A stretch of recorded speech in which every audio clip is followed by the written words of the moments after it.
It is Wednesday, my dudes, and when it is Wednesday, we paddle in the pool. Welcome to Paddling Pool number 319. I am Frostix. I'm joined by Zari once again, covering Block 1. We've skipped past Round 1 and going straight into Round 2 to see Zero and Team 9, Team 7. Team 7. Why did I think of 9 off rip? What the? 9? Yeah, not quite. Team 7. Oh, I almost said 9 there as well, dude. I can't even. Got me started on it too. But yeah, we're gonna be starting off with Rainmaker on Undertow Spillway. Definitely an interesting place to begin. I always find whenever we start on a Rainmaker, I'm like, okay, are these teams going to be like a bit more like antsy in the middle, or is it actually going to be like massive push, you know? Yeah. Yeah, because you just don't have as much to go on going into the set. But yeah, I'm just intrigued to see what happens with these two teams. A Rainmaker match could honestly reveal a lot about how a team plays together. It's, it because I feel like whenever a team goes into like really hyper aggressive strats, they come into full fruition on Rainmaker more than any other mode, in my opinion. And if it's going down on Undertow, this will be really interesting because what usually boils down on Undertow Rainmaker is that once the team gets the first checkpoint, it's going to be a really tough fight getting to that second checkpoint. The area is just really tightly packed in, really close quarters. It really is, absolutely. So you have to be so ready and on the ball going into this to just and it can be helpful to know if the team that you're facing is that kind of hyper aggression or if you've got a little bit more room to move. So we will get a little bit of a look even just from these Whoa. just from these weapons. Okay. All right. Wait. Well, I'm just noticing. I was already kind of really intrigued on Team 7's vanilla dapples that you are seeing from Imagiro, who's immediately going down. But they have two instances of Cooler here, and both of those instances of Cooler are frontline weapons. We have the N-Zap and the Dapple Dualies here. But okay. Did someone disconnect? It appears that Zero is just Team Zero is just kind of taking their time, taking a little bit of, I guess, like a moment to stop and smell the flowers before getting that first checkpoint. Yeah, definitely. They took a little pause there for a second. Team 7 kind of trying to kind of regroup and prep, but they knew that Dapple was sitting, or not Dapple, the Julies were sitting at the back there, but they weren't able to deal with them until they became a bigger problem. That is all of Zero back to spawn, and will mean that that's the end of that push, but oh my god, what a beginning push for them to get. It was before the minute mark, they were down to 15. Maybe we didn't even just catch them moving. They already got to 15 within the first minute. And then they proceed to wipe out Team 7 before they can even break past 80 points on their point leads. Here comes Azuka out from Team 7's, I think that is their splatter shots here, and we see these Squelchies trying to move through mid, trying to clean up the fight here. They're going to be able to take down the bucket then on Team 7. Imagiro is on the scene. They're halfway towards Cooler, but they are going down, I think, to the Wave Breaker, courtesy of Team Zero's Squelchies. Here comes a Crab. Draco is going down to a shot from Tricky with the Rainmaker, and they're going to once again have to go through this tight bottleneck in order to get close to getting that final checkpoint, but Imagiro will be able to shut down the Rainmaker right then and there. Bombed in a tricky situation. They're in a 2v1, but the Squelchies are continuing to flank. We saw them do that in the first push, and they're just right back performing a rendezvous with their team. There's 3 members down on Team 7, and this Zuka is potentially the last one left. Indeed, so many jobs being given to the members of Zero here as they are still in such an advantageous position. Team 7 can't really touch them without pushing wildly out of position there. And it just, they are losing player after player. Team 7 need to get, they're stalling, they're definitely stalling, but I just don't know if it's going to be enough if they can't get Zero out. Actually, hold on. I think they will be able to at least stop Team Zero from getting that final slam onto the final checkpoint. But these Squelchies have picked up 2 more picks for Team Zero.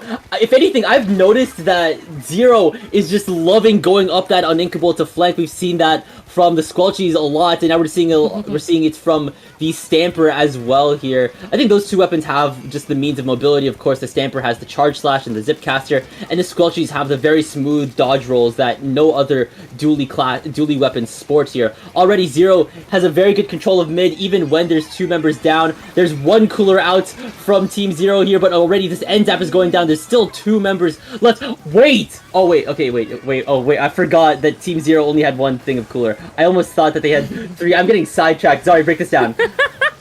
Yes, at the moment, Team Zero are kind of quite backed up here, but I don't think that's going to last very long with two members on the side of Team 7 already down.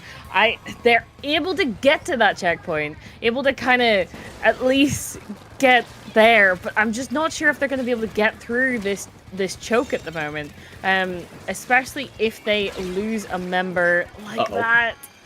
Not to the bomb, Team 7. But they do have a Zuka, though. And also, this Bucket is playing very well on the ledges. Even still, there's two members down. But this Bucket is holding down the line, getting 2 picks on their belts. The Rainmaker will be reset, forcing Team 7 to work with 45 seconds left on the clock here. They did push their lead to 49, but they not even practically, they need to knock out in order to get this first game down on their belts. They really do. This is very much working from the back foot here. They were able to get quite a good footing there for a while for that push, but they seem to have just lost all of it. And with no or very little time left, they need as much as they can right now. They need to get every advantage, and that will mean they need to stay alive. Oh no, I don't think they're staying alive for any bit longer. That's a wipeout from Team Zero, and these Squelchies are just placing it in a Rainmaker free zone. That will secure Team Zero's first match in this set. It is now match point here. It is indeed, and that was really a struggle for Team 7, especially when Zero came out of the gate kind of like ready and pushing so incredibly strong. Like they pushed to 15 and then they pushed the whole way to 1 pretty much before Team 7 could really get anything done, right? So so what were they doing here? Were they really just standing still, sorry? Yeah, I don't understand what that was. But I mean, they won the game though. Maybe they just wanted to just bask in the aura of being able to get to the first checkpoint without any interruptions here. One thing I did want to, of course, commend Zero for within this set is just how good they were on that offense. They did split their numbers during a lot of the pushes. Here we're seeing Slasher going living up to their namesake, getting 2 picks on their belt here, but they practically left Team 7 pinchered on almost all of their offensive pushes. Yep.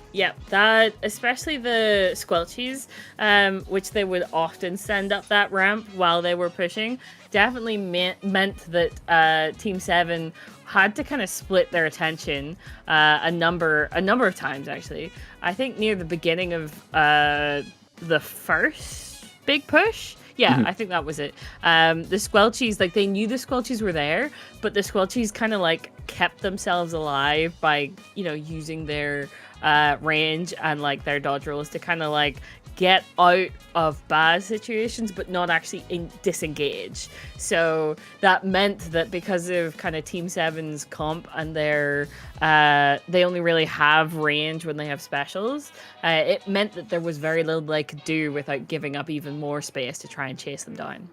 And all that, having to deal with all that while Zero was pushing the Rainmaker ever so closer, they basically were at the final pedestal and just, forced Team, if anything, making Team 7 play a longer match could even be more of a loss for them. So, truly, very well played by Zero, but it does mean going into the second game of the set that Team 7 are really on the back foot here. And they need to win this, or they're down to losers. Oh, but they're going up against it. Like I think we saw that Zero was extremely aggressive. Like it's like I said before the match began, Rainmaker's a really good opportunity to see how teams play here, and we saw that Zero was very fast right off the bat here. They were running two coolers, and all things considered, they were running two coolers that were frontline weapons here. And this is going to be on Clam Blitz, Barnacle, and Dime. And I think Clam Blitz is definitely one of those. It could be something where a lot of faster weapons could play well in. You know, you see a lot of brushes and stuff, maybe some Wiper. And, oh, okay, I think they're switching things up. Oh, everyone's switching things up. Yeah, okay. All right, interesting as well that Team 7 are very much continuing to kind of stay with the well, actually, I suppose not even. Like, they've just completely changed all of that. Yeah, because it was Zero that had the edit before. So yeah, it's just very different comps from these two teams coming into this second game. Not what I was expecting. Yeah, we're seeing Pencil being picked up by both teams. Definitely a understandable choice considering the range, more so just the sight lines within mid that'll allow the Snipe Rider to just thrive in here. And we're already seeing Slasher as well as those Squelchies just taking the front line by storm. There's already 2 picks down on Zero. Jicky is almost at the 8 clams, and they do have a power clam built, but that Pencil will get shut down by the opposing Pencil. There's 1 down on each team. Bomb has the power clam on the side of Zero, but they're looking very reluctant, a little hesitant to score considering the numbers disadvantage at hand. They're being chased down by this. I'm not sure if it's the shot or if it's the gal, but Zero's push is being quelled. Yeah, they looked like they were set up for it, but it just fell apart. And has meant that they don't even really have that much control, or finally they do, but they didn't for quite a while have that much control over kind of their like back snipe area there. But it seems like it's immediately turned around. They might be able to get a push going this time. And there we go. There it is. And with a Crab in that position, it'll be a very nice spot for them to continue to just put that pressure onto Team 7. And the pressure is there. Slasher just threw in 7. That's practically a whole power clam. Bomb's throwing a couple more. Jicky has 6 clams that they could potentially throw in. They at least throw 2 in. That's pushing their lead to 41. That's a very strong push. And Big Boo 2 is still going on. They're getting rid of the gal. They're trying to at least get a little bit more chip damage, considering their range and their mobility that Squelchy has here. And once again, starting their first push with a bang. They're going to 23. They are indeed, and already they have a power clam ready to push in again, but they have lost 1 player. And that is a second one down as well. So they're gonna have to back up and make sure that they aren't going to lose too much space for that.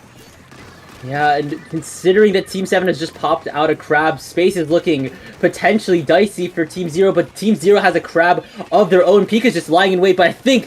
Oh, wait, do they notice that the shot is there? I think they managed to get a little bit more chip damage onto these front lines, but it won't be enough. Team 7 has now lost 2 members, and 0 is right back on the offense with 2 power clams in tow. This could be devastating. Bomb throws 1, Jicky throws 2, and now they're just throwing the final couple clams in. Bomb has the last 2 needed to turn this into a knockout, and there it is. Team 7 was not allowed to break past mid as Team 0 will take the set 2-0 in a sweep. Very, very decisive sweep there.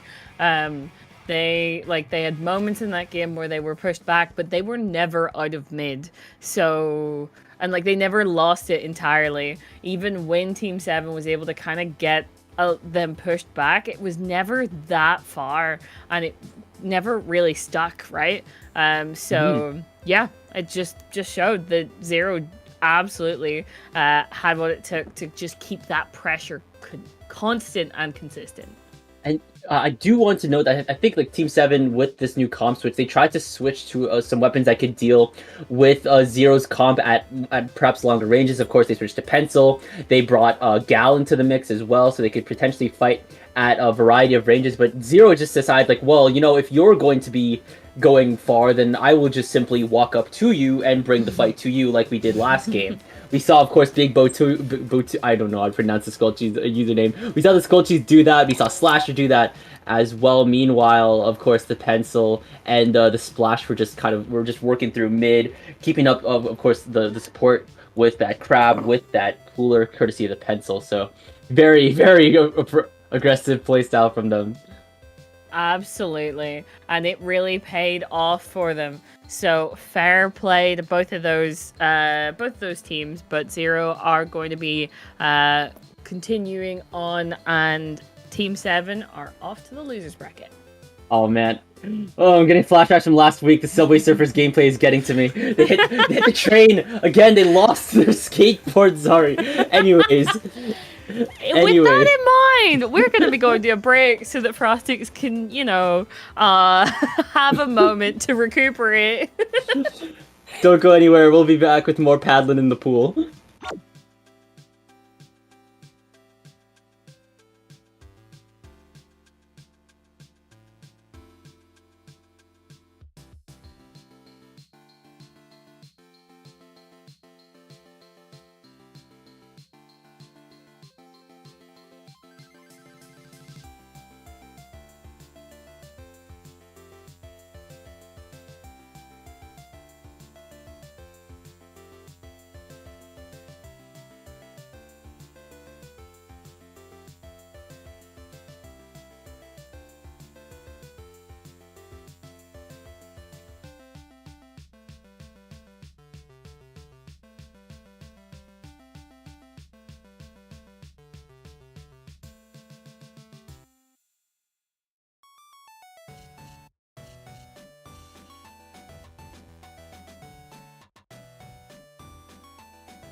Welcome back, everyone, to Paddling Pool 319. And these emoji names, I swear to God. So we have Ink Souls Maria versus Duck or Chick or Emoji Small Bird. I don't know. At this point, I am so tempted to just call them Small Bird throughout these potentially 5 games as we now enter winner's bracket. Round 3. This is not semis yet, quarter semis, or something. I don't know. Quarterfinals. Quarterfinals, winners bracket round 3, however you call it. We have entered best of 5 sets. The matches are longer, the battles are heated, and we're starting on Great City. Welcome to Crableg Capital Clamblitz. Indeed, what a place to begin. That is certainly... I always find with this map, on Clam specifically, that you just spend so much time like sitting at the bottom of the enemy's ramp if you're on the aggression, being like, we need to get up there, and then just not getting up there. So I am intrigued to see what these teams are going to bring to say get them up the ramp. Personally, that's what I'm looking forward to. Also, it might just be a wash. I don't know. It really does depend on how these teams play against each other. What I will say is there may or may not be an E-leader. oh, that would be a sight for sore eyes, an E-leader here. It's usually on a map with this much verticality, this much great, you'd see AoE weapons like blasters and buckets, but of course, Chargers have a grand old time here as well. The sight lines, the range, the greats, need I say it? Again, this isn't called Great City for nothing. And oh no, did I just see someone with the GOAT E-leader? Oh, you know what? Yeah. Right, hold on. But a Hydra in response? Hydra. Okay. Nintendo, you mad lad. That's the screen Hydra, by the way. Yeah, you don't see Hydra mostly ever, but you almost never see that one either. Even less. Yeah, I think we'll just have to see how Small Bird will fare against the oncoming threat of a splatter color screen. How will they break past that in a potential push here? And we're already seeing 4K trying to hold down the lines, getting some chip damage onto that gal here. This is, of course, C-Leader. It has Kraken. That can be really good for getting a power clam holder into the general basket area. It just depends on if Duck can claim those resources really early. Unfortunate that jump there. Unfortunate. One other thing to keep in mind is, yes, neither of these teams have the very standard tacticalers, but also Exos Maria doesn't have one. They just going completely on tacticaler, which is interesting when you have a screen instead. But sure, you do you. There goes the first power clam. And they are able to get a couple more in, which is, you always want to do at least a clam or two if possible. Make the push a little bit more, worthwhile. Yeah. And if anything, Duck is still in it here. IPS is just working around the clock, gathering clams. It is probably one of the faster weapons on Small Bird's comp alongside that Zinni, which allowed Duck's score to go to 53 here. That's a very good threshold to be at. Usually within clams, you want, within that first push, you want to break past, you want to at least reach or break past that 60 threshold, which will not allow the other team to have a lot more clam. It's a good threshold to reach. I don't have enough time to explain it during the play-by-play here. It very much is, and also because Small Bird has that power clam already ready. They had it as soon as the first push was over. They were ready for any opportunity that came their way, and you can see already they have all of those clams in. Apes coming back in with even more clams like last time, able to kind of just prolong it that little bit longer, get a bit more in, and the only one alive is that E-leader. Oh. Oh my god. Oh, you just love to see these snipe you love to see this. It's just like a COD montage now. 4K is just holding down the greats here, just staying in mid, trying to get some pot shots onto Inksouls Maria. Nintendo is in command of the power clam on the side of Inksouls Maria. They still have yet to score here, and Duck have already gotten to 17. Billie Jean has 6. IPS has another power clam in their back pocket here. They are already poised to get a push going, but with that splatter color screen, things are looking a little bit precarious. But if you're IPS, you can just walk around it, apparently. And there it goes! Another power clam has hit the basket.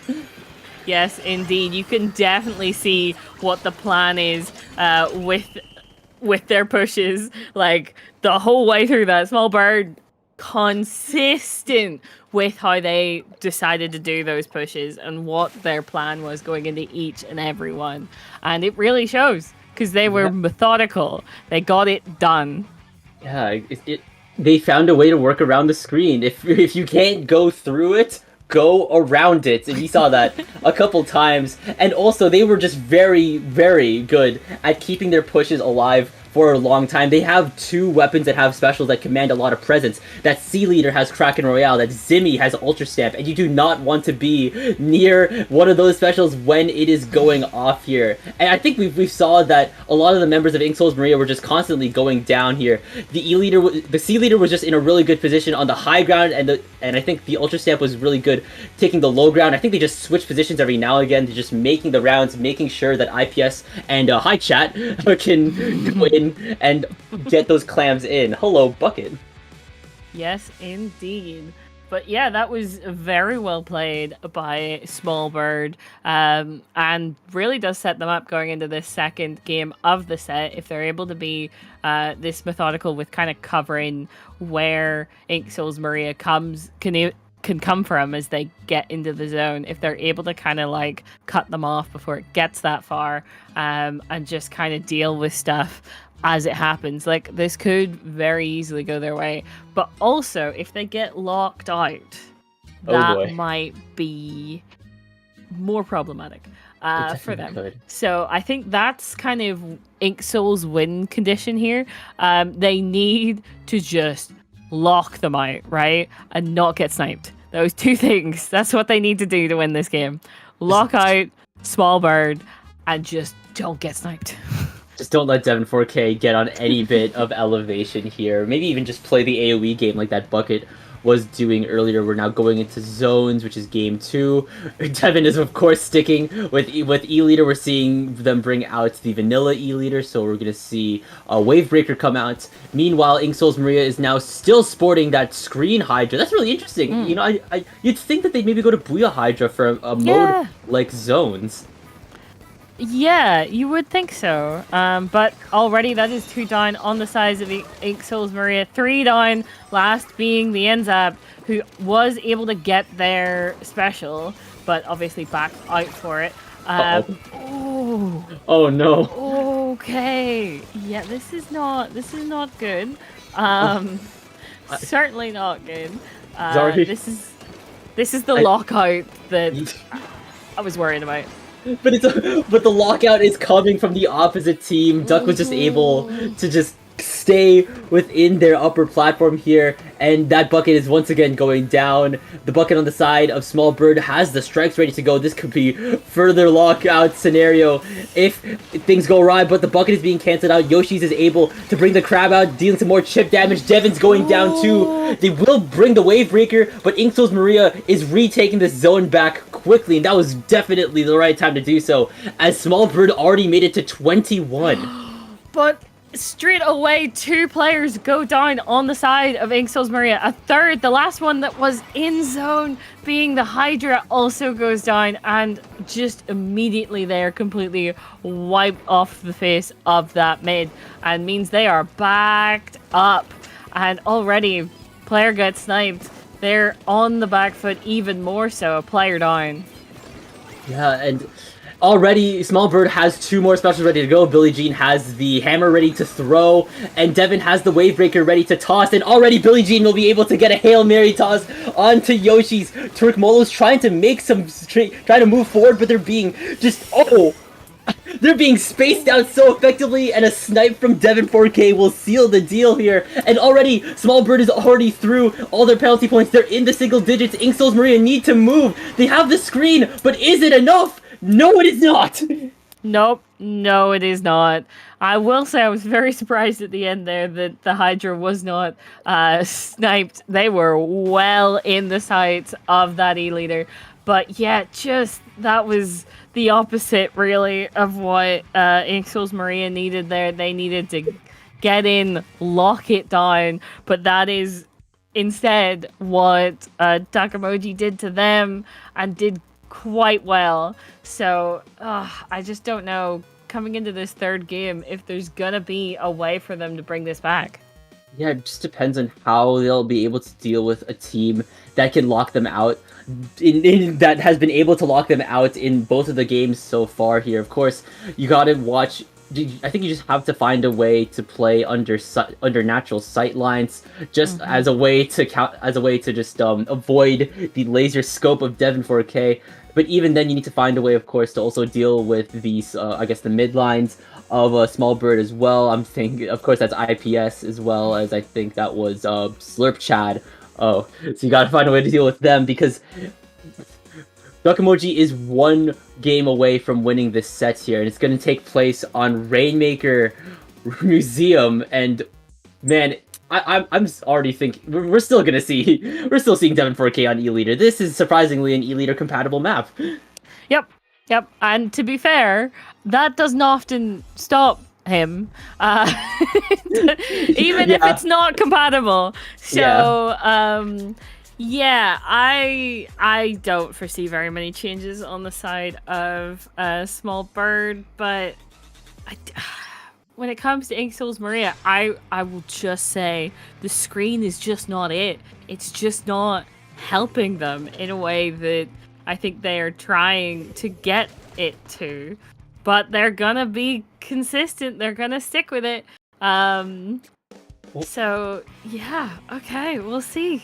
I think if there's one thing Screen can definitely do, I think it covers the entirety of the top spinner area once you break that first checkpoint. So as long as Inksoul's Maria can find their footing, can up the ante on the space control, they could potentially make use of that splatter color screen that Nathendo is running. But already, Small Bird has broken past the first checkpoint. So there's your problem.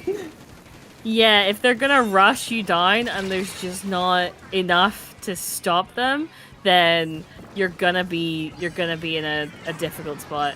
Nathendo able to get the pick on the Rainmaker and kind of stall it out, which is very helpful for what they need. But there's still players going down on both sides, 2 down on the side of Inksoul's Maria, making it that bit more difficult to get that Rainmaker out of there, but they are able to drop it down. Yeah, but that being said, Billie Jean's hammer throw will be able to secure the pick onto Nathendo. That being said, that Rainmaker was dropped in a really good position for Inksoul's Maria. It'll slow down Duck-Emoji even further here since they need to make the trip up back the steps. But oh, Devon! Double! Devon's getting 2 picks down on their belt here, and they're poised to move in. That Kraken is charged, and Devon's on the front line, and if there's a C-leader on the front line, you know what happens next. Here comes the Kraken. Indeed. Causing chaos. Absolutely wiping that area on the top left from their spawn. Just meaning that Inksoul's Maria cannot drop down, in fact. Not really. And they've lost complete control over that top left. And we're seeing I think we're seeing another wait, unless they stop Billie Jean right here. Okay. Close, okay. I was just about to say, we're seeing a similar situation from that first match of the stream with Team 0 and Team 7. Inksoul's Maria need to once again knock out this Rainmaker match in order to win. Devon is just using Inksoul Maria's backline to his advantage, taking out 96 Magi as well here. And keeping that Rainmaker from being reset. That's the big issue. They need to get it out of there, and they need to get it now. So at least Duck would have to turn around. But, okay. Nintendo should be able to get it down at least, which they were able to do. Which will give them a little bit of space, but oh my god. Yeah, and I think that is Slurp Chad just waiting in tow for Inksoul's Maria to start working their way through mid. Twerkmolo is almost at the tri-strikes. That'll be definitely good for flushing a lot of the backlines from Small Bird out of their little hiding spots. Say Devon, say maybe even Billie Jean as well. We've seen them love to lie in wait and wait for the hammer throw. And already they're going to pop the strikes here, but the Rainmaker is also getting popped. There's 2 members down on Inksoul's Maria here. I think it's only the Zap and it's only the Bucket left here. The Bucket is providing jumps. That's only the Bucket. As well. Only the Bucket. And Devon's just working his way through the entirety of their spinner area with this Kraken as well, cleaning up the fight and returning back to post to potentially land some more pot shots. There it is! Oh! More! Again! You can't be doing this! Oh my god. Waiting to try and see if he could get the jump there. That was insane. But yeah, just there's nowhere you can be sure you're gonna be safe. Nowhere at all. Oh, stepping no. off your twerk, Malo. Oh my god. Devin knows you're there. You can't do that. Yeah, there we go. Right choice. Oh my god. Oh, that was scary. That was scary if you were Torquemolo over there. But now there's 1 minute left on the clock for Inksels Maria to take this game back, and Duck is already right back on their spinner. That being said, Billie Jean has gone down, 96 Magi's gone down, it's a 3v3 right now. Slurp Chat is already moving in, same thing with Devin, and the IPS is just making it rain down on Inksel Maria's spinner. I think the Kraken has been popped as well. I think Devin's already moving towards the high ground. Nathendo does have the screen. This could be the wall that they've been looking for, and it's been deployed in mid here. This could potentially trip up Small Duck, and the Rainmaker's gone down. There's only Billie Jean left on the side of Small Bird here, and Inksels Maria need to make this push work now. Yes, they do, but Billie Jean still in here, has Hammer, able to try and push up, but does get taken down. We can see that Inksels Maria is pushed up and ready to take that Rainmaker, but you have to be so incredibly careful if you're that Rainmaker, because that E-leader is waiting for you to slip up, waiting for you to get into position here. Oh my goodness, they are holding on though. They have the Rainmaker, they need to keep it alive. Yeah, here we have entered overtime already. Nathendo is going down. Devin has unleashed the Kraken here. They're chasing down 96 Magi. The Hammers come back. 96 Magi is forced to move back into mid. They will be able to get rid of Devin with the Rainmaker, but IPS is chasing them down. They will be able to take out the Rainmaker and not allow Inksels Maria to get a third game down on their belt. And with a 3-0 sweep of the set, Small Duck, Bird, whatever emoji this is called, they will be moving into winner's bracket semis. Yes, they will, and after a very, very decisive set. So I will say, Inksels Maria, especially at the end there, they were able to get control and hold it for quite a while. But I just don't see a way for them to get past the spinner with that Rainmaker unless Devin is dead, right? There's just I don't see them being able to do that. So yeah, you just with Devin just posted up on the high ground here, basically being unreachable unless you're on the bucket, or if you're Nathendo on the side of Inksels Maria. Devin's practically untouchable, not even just on his team's high ground, on Inksel Maria's high ground, as we're seeing here. Yeah, it just wasn't there for Inksels Maria. They just weren't able to kind of break through when they needed to, and that was very unfortunate. But as we were seeing all throughout that game, there's a very good reason why they couldn't do that. And his name's Devin. Oh gosh. It's not just Devin though. All of Duck was just able to play just as it was just a lot more. We're there to just constantly keep the pressure on Inksels Maria all the way down. And whoa, what is going on here? The Subway Surfers gameplay has been shrunk down all the way to the bottom, and we're seeing gameplay from Tiki Taka of I don't know what team Tiki Taka is on this time around, and Slasher from Team Zero. Yeah, from Zero. And this might be the other semis we're waiting on, or at least part of it. This could be. Is Tiki Taka on LeBron and the Lakers right now? Wait, hold on. No. It's Zero and it's Zero and okay. It's Zero and Open Deluxe. I think that's what's going on right now. Well, definitely that's Slasher's POV, but I think Tiki Taka is on a different team. So these are two different sets. Opposite sides of the bracket. So which means we're seeing a losers match right now, actually. Indeed. There we go. Okay, we could see that. Oh, actually, they're both in winners. Okay. Both of these. Okay, interesting. We're seeing All 3.2 and right. 3.4. Already, I think Tiki Taka's team has won their match on Hagglefish Market, and we're seeing Team Zero going up against. Okay, Team Zero in the bracket are currently up against Oppa Deluxe. It's 1-1 right now. Oh man, they're still running the Squelchies, and they're still running Squelchies as well as Slasher, living up to their namesake on the Splatana Stamper. Yes, indeed. Oh. Not a surprise there, I would say. But yeah, definitely. They are we're just kind of like waiting to see what happens with that. The other team, the other side of the bracket's obviously getting ready for their next game. But yeah, that is 2v2 at the moment on the right. It's so weird seeing two things at the same time. Yeah, we're seeing like LeBron and the Lakers and Cell waiting for their match to get going. Meanwhile, we're seeing Team Zero at least like 1 minute into their Rainmaker match. Oh, is this Rainmaker? This is TC on Inkblot actually. Interesting. And okay, so the Subway Surfers gameplay is there now. It's covering Tiki Taka's gameplay. Yeah, yep, I would imagine slowly but surely that's going to increase in size of the screen. So we'll slowly be seeing more and more of that. But yeah, at the moment, it does seem like Zero are actually losing. They need to get that tar, or else it's just gonna. Yeah, they're through that second checkpoint actually.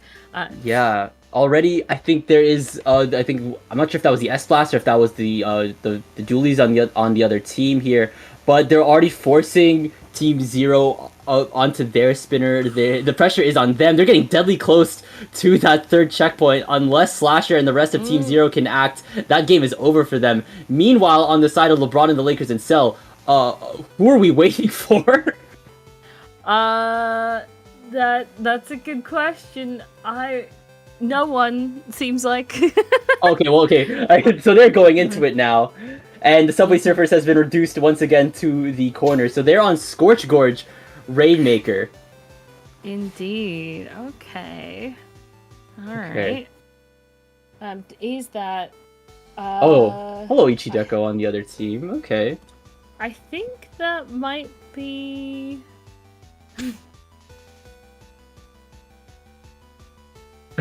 Oh, sorry. The voices in our head are saying that we can just call this whatever we want. But do you want to? Should we call this a break for the meantime, Zari? I think that might be wise because there's a lot happening. Yeah. I don't know if I can focus on any one thing right now. Yeah. Well, yeah. While we wait for our semi-finals blocks to be finalized, enjoy Tiki Taka from LeBron and the Lakers and Cell and Slasher from Team Zero's games, and we'll be right back with more Paddling Pool.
Home Depot, we make the doing easier. So no matter what projects you're tackling this season,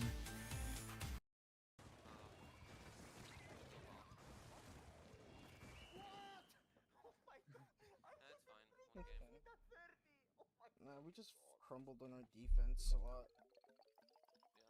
I couldn't kill that fucking Rainmaker when he popped bubble. I killed the guy inside the bubble, then the fucking object in the middle tanked every single shot. Unfortunate. Faire droit. Ils ont crabe, ils ont crabe. Oh, je suis mort. L'OS Blast à Ouais, gauche. l'OS Blast, À non. droite. Nice. Sort de ma vue. À droite, à droite, je suis couleur. Je me beacon. Ça va te run, ça va te run. Mon Ouais. beacon. À droite. Neutral. Mort À un. droite fort. Nice. Bien joué. Ben à gauche. S-Blast 8. à droite. Il est 8. J'arrive à droite. One, mort. Nice, je prends un Nice. Ben one. Fais gaffe, va pas Je suis mid Ah, je couleur. peux pas, il est one. My bad. go pas trop extend. L'eau la sword, one. Ça te run. Oh, il y à a droite. l'eau dualise. Ah, je suis bourré. Je te sub. S blast top gauche. Merci. Ah, je suis mort du crabe, mais Third one. bien joué. 2 sur moi, S-Blast. 8, moins 2. L'eau. Bien joué. Deux à droite. Nice. Je mets couleur derrière bombe. À droite, à droite, Ok, ça je push. Ouais, je vais crabe sur le bloc. Vas-y. Ça zip sur toi. Bombe bras L'eau, l'eau, zip. L'eau. Je peux pas jouer le zip. Il y a Deux des mecs hits. à droite, je peux pas. 1. Ah, je sais plus. Non. J'arrive bombe. Il y a un jet sur moi. T'es seul, t'es seul. Je puff. J'ai pas le temps. Il est low sur toi. L'OS Blast. T'es seul à gauche, t'es seul à gauche. Pas Ils là. sont 3. Ils Il sont y a un à 3. gauche. Tous les deux low. Moins 1. Nice kill. Nice. Drop à droite. J'ai mis Shroom. Je suis mid couleur. Shroom, c'est front. Je suis 3 quarts. Je sais pas où est ce blast. Ça crabe, ça crabe, ça crabe. Demain, il charge à droite. Il y a blast à gauche, je crois. Push à gauche, push à gauche. Une crabe. Ils ont crabe. Je vais mettre crabe à gauche. Ça Y'a bouge peine là, gaffe. y'a peine. Je peux pas. Tord à gauche. L'eau, je dualise. Ouais, le mort. Push à droite, push à droite. Peine à droite. Faut cap, faut cap. One. Yes. D. Je prends zone. Sword à Il y a la gauche, je prends sword, zone. ouais. Ouais, Elle est pas toute seule, je pense que ça va jump. elle jump. Y'a Ok, pas de je jump, prends y'a pas de l'espace. jump. À droite, ça push. S blast tapin. L'eau, tu Sword à alises. droite. Ouais. Tapin. Ouais. Toujours là, toujours là. Snipe, je zip le pen. Low blast. Je peux pas y aller. Pen one. Pen mort, pen mort. Yes. Vic, le S-Blast.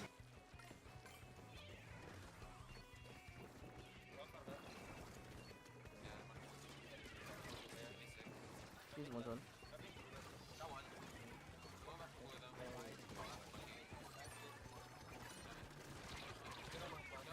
Yeah, fine.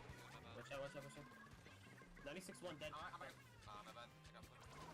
Watch pushing one. Watch your left. Striking left. Roll it.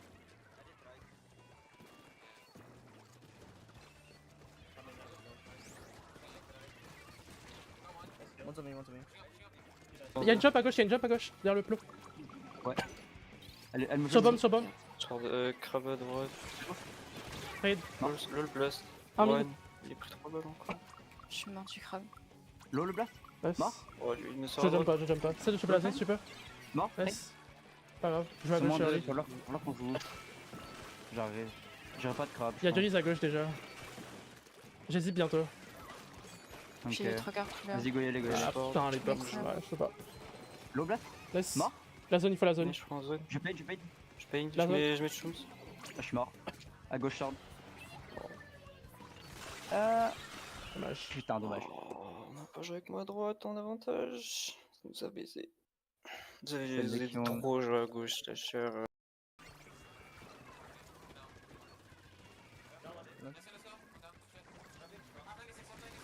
Nice. I don't know.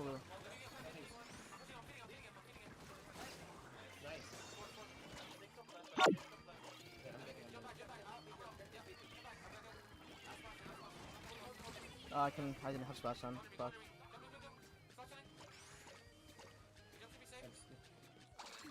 Nice. I'm back anyways.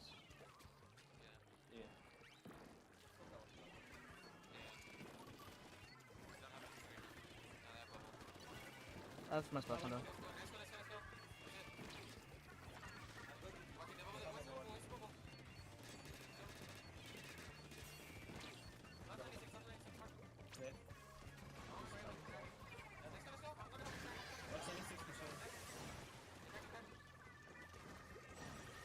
On you. On you.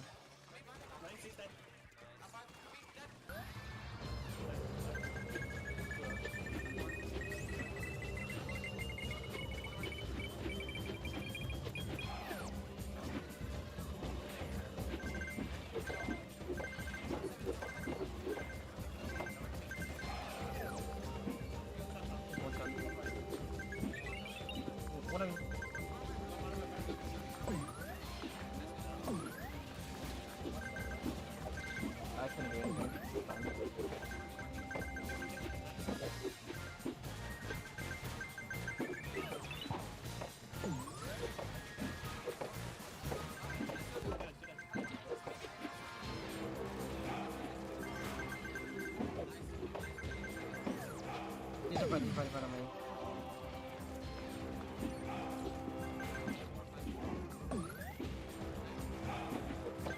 Oh wait, he's the one. In front. He popped up. Fucking.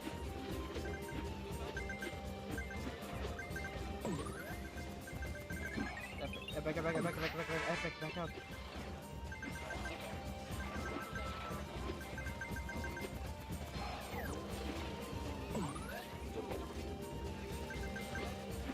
Watch out.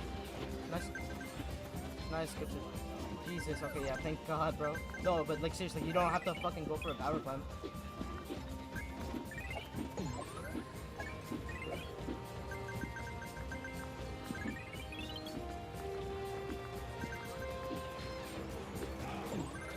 One shot, 2 right side.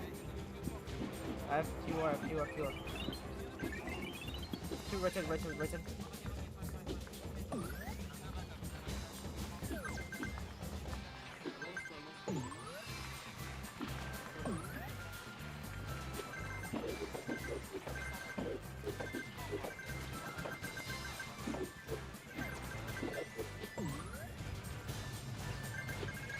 Bro, I couldn't do anything about that.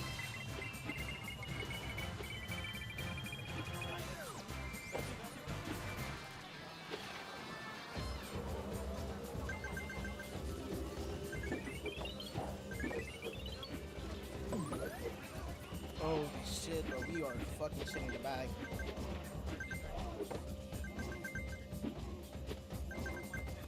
We are shitting the bag. What are we doing, guys?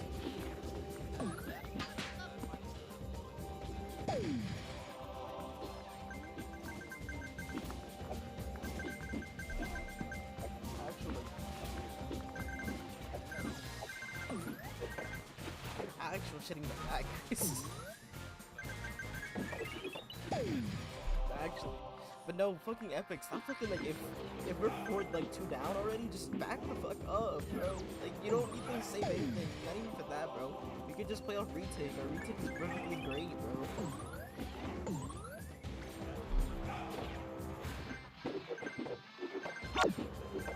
So we're still. Oh, okay. So we are hot off the presses of LeBron and the Lakers and Cell finishing their sets. They were the ones to win against. To win against Roller, going up against Duck Emoji, but we're not seeing them. We're seeing the result. We're seeing the winners of Team Zero's match before. That is Opa Deluxe and Vanguard, seed 1 and 5 respectively. Man, this Subway Surfers game. I'm getting less and less attracted to it now. This is I'm healing. Yes, you just need to know. You need to like commit to it and then see the other side and be like, I don't need this anymore. I don't need this. I've got the attention span. It's fine. What I will say is it is very weird hearing the sound effects of Subway Surfer while I'm specifically not looking at it. But all that to say, we're getting into semis. Vanguard versus Opa Deluxe. We are going to be starting on Tower Control Ship Shape Cargo. Okay, That's where we're going to start this. So Ship Shape TC Ship Shape is definitely one of those maps where once the attacking team reaches a certain threshold, they practically enter a point of no return. In Ship Shape's case, it is that second checkpoint, because past that point, you're just cruising straight onto the final checkpoint, which is just right in front of the enemy spawn here. So if you can clear that second checkpoint, then you practically have that game down on your belt. Yeah.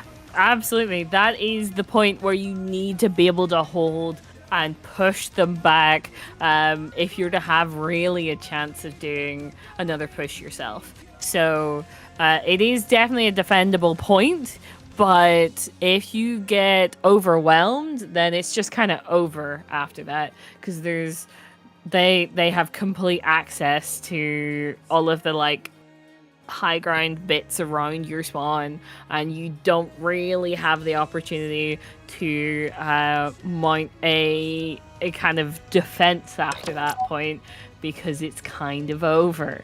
So yeah, not great, not ideal as a map, but it do be like that. Yeah, it definitely do be like that. One thing that I also see a lot happening in, I think, TC ship shape is just simply because like how the first checkpoint is mostly easily attainable for both teams within the span of the match. I think it just depends on where'd I go. Oh, okay, whoa. So I'm on this side. You're on that side. The subway surface is gone. Damn. Okay, I got like hecka sidetracked. Anyways, moving past that first checkpoint is also maybe. Oh, the names were reversed. That's right. Yeah, the names reversed the whole time. But anyways, it is also what I see a lot on TC are just a lot more weapons with range, simply because of just how, I guess, like the entire early game is played out per se here. Because of course it's like there's a lot of fights happening at mid, and of course that I guess the sort of area like past mid a bit. I'm not sure if it's called court. I'm not sure if it's called like anything else. But a lot of fights also happen there while the tower goes to the second checkpoint. And if you have just lost the fight to as the enemy's pushing, if you've lost the fight over the first checkpoint, if you've pushed up to try and gain ground to get them off at that point, you lose that fight, then you've given up your kind of court area for them to get to that second checkpoint. So I think that's why it becomes so easily snowbally as well. It's just like the approach from that second checkpoint area further up. You kind of need to have like 2 or 3 players on the opposite team down without losing many to be able to actually like get to mid properly again. So yeah, it's a difficult one. Yeah, you need to just pay.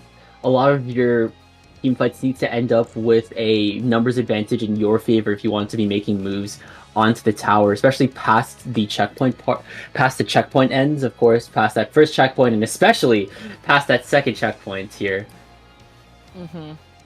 Yep, definitely. We did see a lot of what was happening in that last set for Opa Deluxe versus Zero, and it was kind of closer than I'd imagine Opa Deluxe would have liked, but they were able to kind of take like a second win and then just run with it. So I think coming off of that game, having won over Seed 4, and it being decisive enough, with them winning by 3-1, that kind of it's decisive enough to kind of feel a bit more like actual momentum. That might set them up to kind of start well on this set. On top of that, Vanguard have kind of been sitting waiting for a little bit because they 3-0'd blanks. So they might have cooled down a slight tad. Maybe that could give Opa Deluxe a good starting place because they are going against top seed. Yeah, and you're talking a lot about, I guess, like the momentum that these teams could potentially have. In terms of, I think, momentum on the side of Opa Deluxe, they did just win an entire set against Team Zero that we saw before, and we saw how fast and aggressive that Zero were playing, which means Opa Deluxe has potentially the means to stop a lot of aggressive teams from, I guess, working along, from... They have the ability to just press the brakes on a speeding car. In this instance here, we haven't seen a lot of Vanguard throughout this entire stream here, but they do have a unprecedented record as well. They are the top. They have a reason for being the top seed, of course. Indeed, they do. Absolutely. So this will be very interesting to see how that actually ends up working out for them. I would say these two teams are probably a little bit more even than you would think of looking just at the seeding and what we've seen so far. I would say we haven't seen enough of Vanguard at all to be able to say, yeah, definitely they're going to steamroll or not. So, yeah, I'm just intrigued to see how this goes. But we are still waiting for a couple players to enter the lobby. Let's come back into... I think the gameplay is here simply for Jorian's pleasure here. The Subway Surfers was for... I don't even know if it was for anyone's pleasure, actually, here. I got dispatted. The chat is confused about it. I feel like... I think last week you said that you're indifferent to it, sorry. Yeah, it just is... It's like something to be expected in these in-between moments. Because, you know, the Dry might as well have some fun with it, but oh my god. Well, dang, they click circles like no other here. We're still waiting for members from, I'm not sure if it's either one team or if it's from both here. Could we potentially get a look at the other maps on the set here to potentially get a forecast of the rest of the set? Here it is. After TC Shipshape, we're gonna go into zones on Crableg, followed by clams on Umami, then Rainmaker Tower again, and then finally PC Inkblot need we go to Game 5. On zones Crableg, I think I've seen a lot. I think the zone is open enough to the point where a lot of the cheese specials can work. You know, you think of Reef Slider, you think of Tri-Strike, you think of Booyah Bomb, maybe? You think of Splashdown, maybe? Yeah, mostly you think of Reef Slider, though. Yeah. If you say cheese zone covering special, Reef Slider. But, yeah, because the issue you can have with Splashdown is that you'd have to be under the grates for it, right?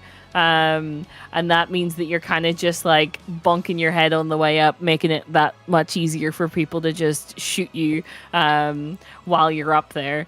But, it can still cover the zone, absolutely, if you're able to get in for it. But yeah, Reef Slider, it has its use and it does it well. But oh my god, do you need some follow up for it to kind of to keep that zone? But yeah, it's definitely you can do a lot with those kind of specials. It is a big zone though. I will say it is a big zone. It makes me think that I'm not sure if perhaps like maybe the more longer ranged zone covering specials like Booyah Bomb, or especially Booyah Bomb, but also Tri-Strike could potentially get... It could definitely put the zone into neutral, but I'm not sure if it has the ability to just instantly flip it like, say, Reef Slider with follow-up does.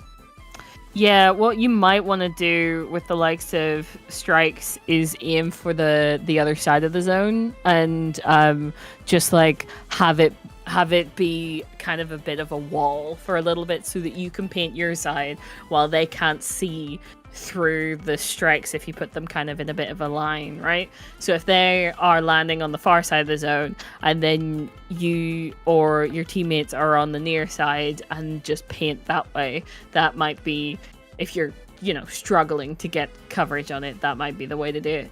But yeah, same, you can throw a Booyah on like the far side of the zone to just separate people out, even if it's not able to cover all of it. But you might, some distance paint covering specials would be good, especially if you can have them on something that's a little bit further back in general. A little more likely to stay alive.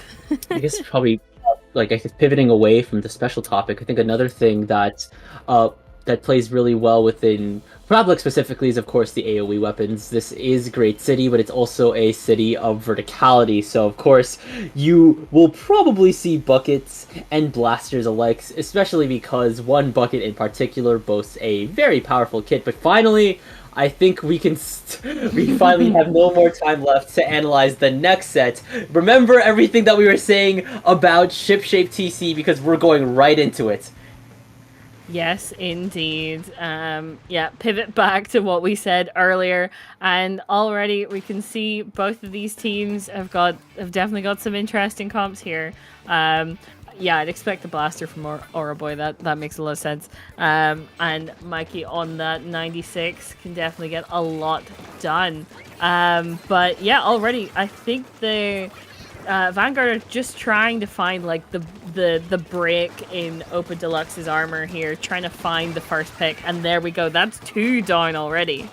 Yeah, Oroboy will, however, be able to take out Mikey here. Potentially Ezra, unless Ezra outblasts Mikey there here, winning the Blaster Duel. That's once again 2 down on Opa Deluxe. Airful does have the crab ready to go, but they potentially have a Kraken to deal with as Mikey is moving in. Same thing with an Inkjet, courtesy of Urza as well. And with this push, Vanguard will be able to make it to checkpoint 1. Here comes a Booyah Bomb though from Oroboy. This could potentially slow down Vanguard, but that won't slow them down just yet, and they were moving past that first checkpoint. Yep, already pushing beyond 50 here and towards that second checkpoint. We were talking about this earlier. This is the point of no return, and at the moment they have so much to throw at the tar here on the side of Vanguard, and it's just tearing Opa Deluxe apart here. They cannot get to it, and there's that checkpoint. Only the Fool left, but the Fool is going down here. The Pental has gone down. Urza's just taking the angles here, being able to take out Urfel. They have the Pent on their sights, and just being able to control space very effectively. Vanguard will cruise their way to the game 1 win without any faults here. I don't think that Opa Deluxe even had a second on that tower. They did not even enter Vanguard's territory. Yep. They just didn't even see the other side of the map. It just wasn't an option. They didn't get that. No, it wasn't a line. It didn't happen. But yeah, the whole way through that, we could see that players on the side of Vanguard were using their angles well, pushing in together, finding the kind of the options that they had to, even if they weren't killing Opa Deluxe, they were pushing them back and making it so incredibly difficult for them to work together. Also, for what I've noticed specifically from Vanguard in this first match is that a lot of their, whenever Opa Deluxe tried to go for that counter push, whenever they tried to get them off of tower, what Vanguard did was ensure that there was always a numbers advantage on their side during their fights, making sure that there was always at least 2 down at minimum. I think I saw that a lot, and we talked about how ensuring that you have the numbers advantage if you are on the offense, trying to make sure that there aren't a lot of members of the enemy team there to stop you, is keystone, and Vanguard did that very effectively. Yeah, yes, indeed they did. And just, yeah, going into the second game, like, Opa Deluxe has to be ready for Vanguard to kind of just push and keep pushing, right? Like, from what we were seeing, that is what their strategy is, to just keep pushing them back constantly off the objective, away from the zone. Oh. So that is different. Niki's on ballpoint here, so we're still seeing the Inkjet on the side of Vanguard, but with Urza switching to Gal, the Inkjet is now in command of Miki, and that's going to be an interesting thing to see. Ballpoint is definitely a weapon that you don't see every now and then. Indeed, but this time Vanguard lose a player first, but there is both teams lose one, and it does mean that Vanguard's able to kind of get their footing themselves a little quicker, get in the zone, but that does not last as 3 of them go down one after another, and it switches. Opa Deluxe able to get the zone. Are they going to be able to keep it? Yeah, it just depends on if Vanguard can get a very strong counter push ready. Already the lead is being taken by Opa Deluxe. The Stamper has popped the Zipcaster. They're pushing into it. The Whale is coming out from Vanguard. Oroboy is taking a lot of chip damage, but Oroboy also does have a Booyah Bomb ready to go. If they have to resort to flipping it. Awaken is trying to move in. The zone is in neutral, but it's once again being taken by Vanguard. Oroboy throwing that Booyah Bomb straight onto the Great, being able to take out Phoenix, and Awaken is also being forced to move back as well, and Urza looking like they may not last a while here, but they're still staying alive. They are on Gal. Oh, not for long. Indeed, but as soon as you say that, they do end up going down. That's 2 players down on the side of Opa Deluxe. They're trying to keep control of that zone, and are able to for the moment, as they're now below 20 here. This is a very big turnaround from even the beginning of this match. as continually Vanguard are losing players. Yeah. Are they going to be able to hold it? This is the time when yeah, no, Vanguard should not be able to cap this with two players down, and they aren't. Wow. Whoa. Okay, that's a turnaround. All right. Yeah, we're going with back-to-back knockouts here. First from Vanguard, and now in this Zones match from Open Deluxe here. We saw them earlier beat Team Zero in in Zones here, so this could be their mode here. They were able to just hold down the zone very effectively, make use of the weapons that they had, of course. Pencil and Splash Kit are just really good painters all around. Same thing with at least the Booyah Bomb of S-Blast, but those two, the two, I guess the frontline duo of the Stamper as well as the S-Blast are just really good at fighting from a wide variety of ranges, a wide variety of angles, able to just keep Vanguard at bay. Open Deluxe is actually the Vanguard of this map in a way. Poetic justice. Indeed, but that does set us up to go into Game 3 of this set, which is Clan Blitz on Umami Ruins. So, which I think is another kind of change up for them. You do definitely have to play so incredibly together on this. You have to be ready for any opportunity that anyone on your team can make for the whole team. So be interesting to see if we get kind of a more back and forth style situation, because we haven't had that yet between these two teams. It's been domination on either side, right? That's all we've seen so far. So I'd wonder if we might see a bit more back and forth, or if one team is going to get stuck in their spawn.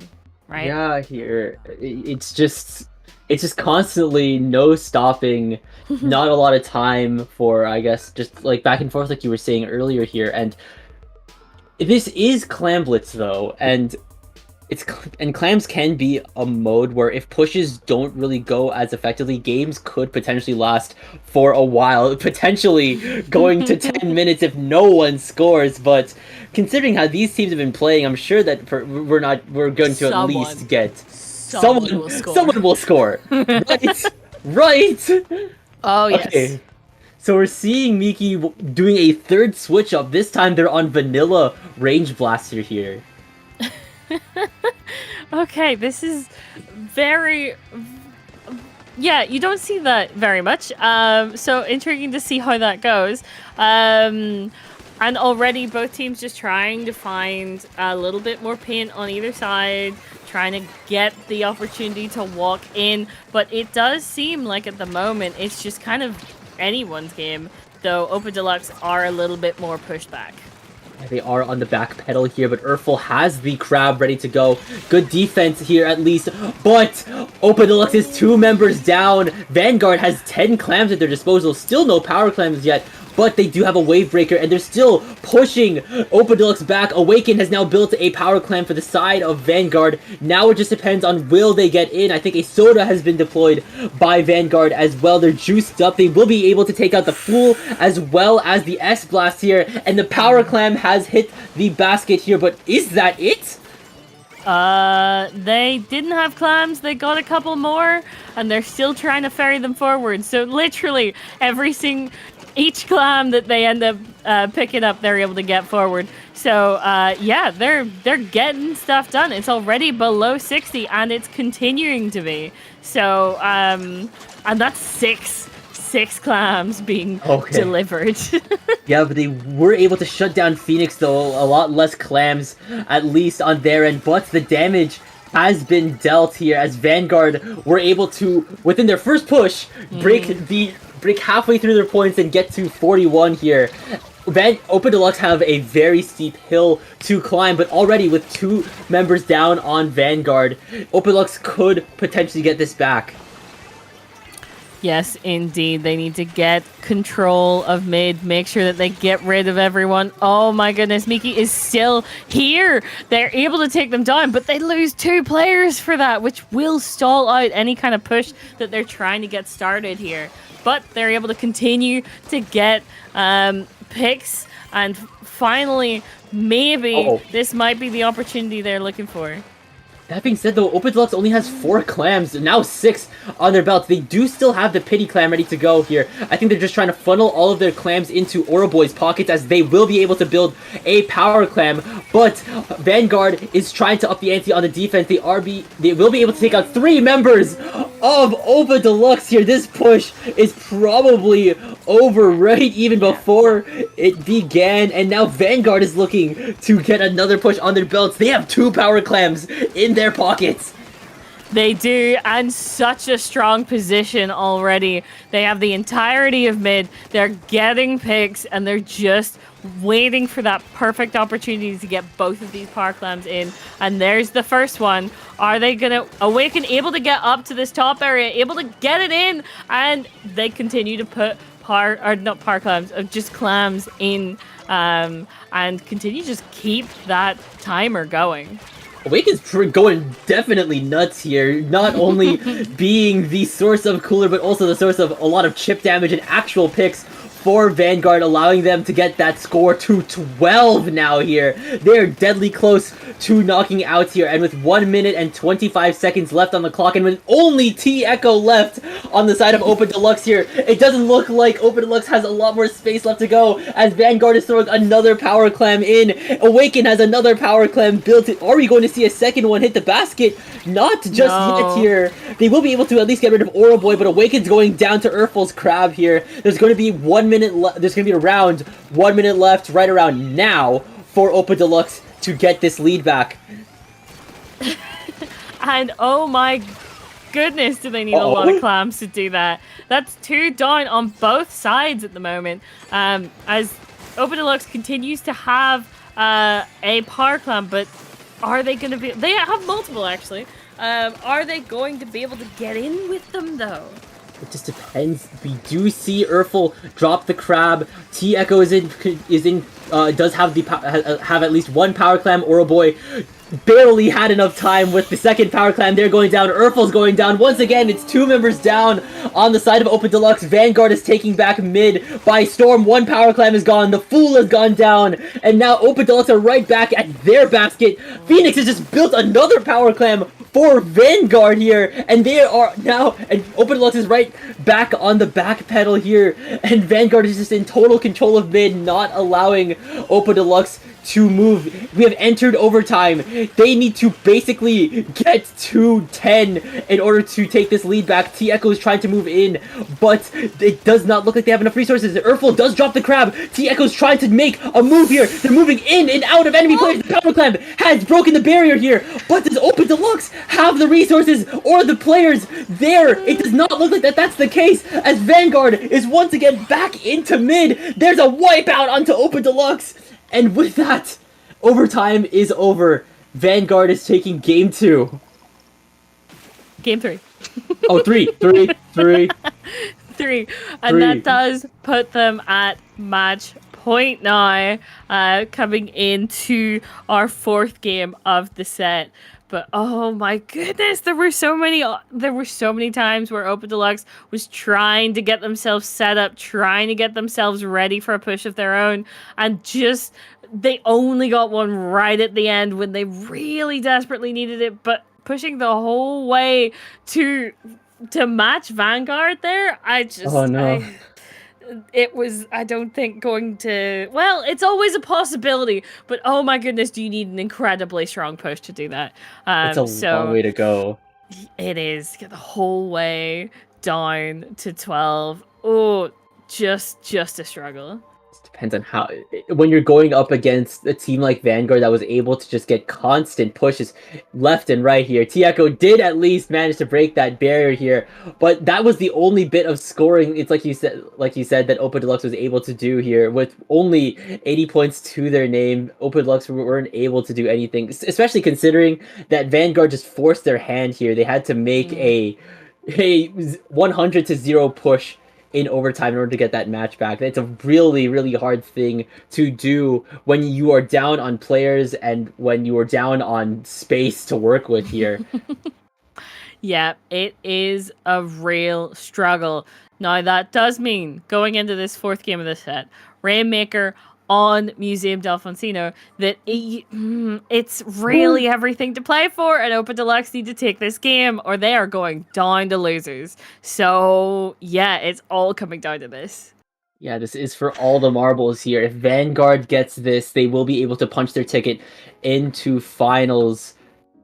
But Open Deluxe, in a similar vein to this Clams match right here, they need to win the next 2 matches. Not only Museum Rainmaker, but also TC Inkblot in order to punch their ticket into finals here. So it just depends on how everything plays out on this map. And here we go. Match point. Are we going to see any changes? Not on Open Deluxe's end, but if there's... Okay, I was going to say, if anything is for sure, you can count on Miki just being a bag of surprises here. And there it is, the 4th switch of this set, as Miki will go to Vanilla Splattershot Pro here, as well as Phoenix switching to Vanilla Squeezer. I suppose I can see reasons for Squeezer, but the Pro? Okay. Alright, I won't question you. You're at match point right now. But, okay. You do you. Miki, you do you. We'll see how that goes.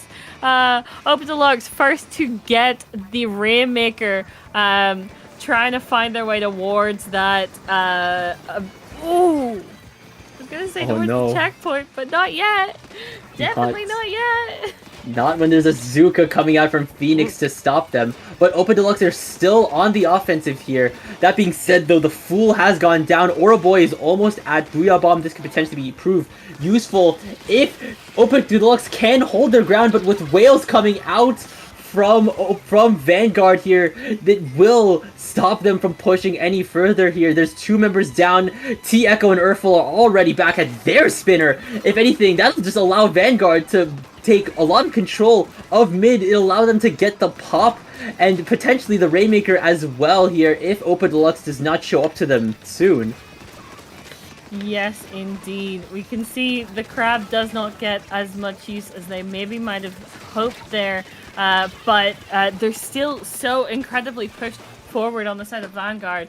Though that does actually turn around pretty quickly. That's 2 down, actually, for Vanguard. And I think actually 3. So that does mean finally Open Deluxe can try and do another push of their own. And here is the Booyah Bomb at the back line, making them move. Okay, Auraboy, I see you. Auraboy's making some moves as well. The Booyah Bomb pushing Vanguard back, landing a midair direct here. S-Blast is just one of those weapons that is just so versatile in what it can do here. They do still hold the lead. They were able to break that first checkpoint here, but moving past that is another battle all on its own, as Rainmaker will reset right back to mid here. There's already 2 members down on Open Deluxe. T-Echo's got a lot of things to work around. They're going down to the Whales here, and now Vanguard is in control of the Rainmaker, but only for a second. Oh my goodness, not able to make the jump in time, but second attempt they are able to, and they get the checkpoint. They don't have lead because obviously Open Deluxe got it first, but they immediately pick up that lead as soon as they touch it again. So 41, very respectable, but Vanguard do not want that to be their lead. It's not enough of one. Definitely not on Museum, but what a shot coming out from Auraboy there. That is 2 down on both sides, though. That is true. It's not going to give a lot for Open Deluxe to work with. At least the Rainmaker has been reset. We're right on back to mid for another firefight. Phoenix will be going down. That's no Zuka for Vanguard to work with. Urza's going down as well. That's no Whale to work with. That being said, though, Open Deluxe is back in control of the Rainmaker. This lead could potentially be theirs so long as they make a little more progress here, but making it past Spinner is, like I said, another battle all on its own. The Rainmaker has gone down. There's 2 members left on the side of Open Deluxe. It's only Auraboy and Urfel left here. They need to get the jumps in fast here, but Vanguard are making moves. Phoenix has dropped down here around the glass area. They're right back to mid, and they just need to hold this Rainmaker. There's 3 members down on the side of Open Deluxe as well here. I think they're poised to start a push of their own once more. Yes, indeed. They're able to get 2 down as well. Open Deluxe need to get towards this Rainmaker, and they're trying to get there, but it's just they're able to get just that little bit further forward. Vanguard getting to 33, getting to 24. That is the lead they were looking for. It's not perfect, but it's pretty good. Yeah, but now there's going to be around 30 seconds on the clock once again. This is just this could be a similar situation to the Clan Blitz match, but Vanguard just wants to end this early. They've pushed the lead to 10 points. There's 20 seconds left on the clock. Once again, Opa Deluxe needs to make this work into overtime, but Awaken is there. Do they notice that the pencil is there? Do not! Vanguard will be able to take this game and the set with the sneakiest pencil that I have ever seen. Agreed. I was like, oh my goodness, I don't think they see it. And then they just completely did not see it. Oh my god, that's Opa Deluxe had the possibility to like clean up that and then have one last push. But Vanguard took that from them and said, no, we are done here. And they were right. Yes, they were, Zari, here. It did look like for at least a good half of that match, Opa Deluxe actually had it in their bag here. They managed to adapt to the constant weapon switches that Vanguard brought to the table. But then as soon as Vanguard found their footing here, they once again did not want to stop. And in that last minute, they just went full on. They just floored the gas pedal and did not stop for all they wanted to. Phoenix was just able to hold their ground, stay alive, at least push the lead to 24. The Rainmaker was in their ball court, and Awaken was just lying in wait, making sure that T Echo couldn't see them, taking that Rainmaker.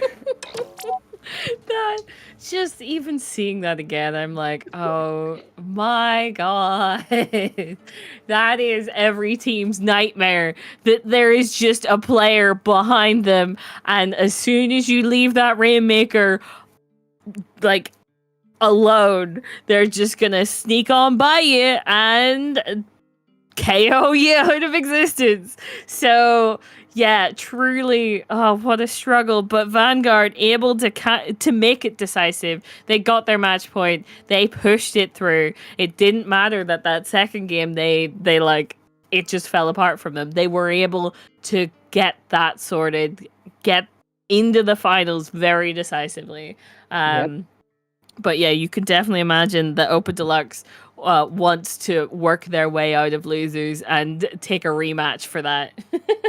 Yeah, definitely so here. And with that, Vanguard have punched their tickets into finals. They are going up against Small Bird here. They have their work cut out for them because they're going to have to deal with Devin, Slurpchad, IPS, and Poulet here. We've seen them before. It'll be a very interesting match for Vanguard in Winners Bracket Finals. But that won't be casted by us, Zari. Unfortunately, we won't get to see the return of Devin and crew. Wait, I don't want to like whittle down the rest of Small Bird, the rest of Duck.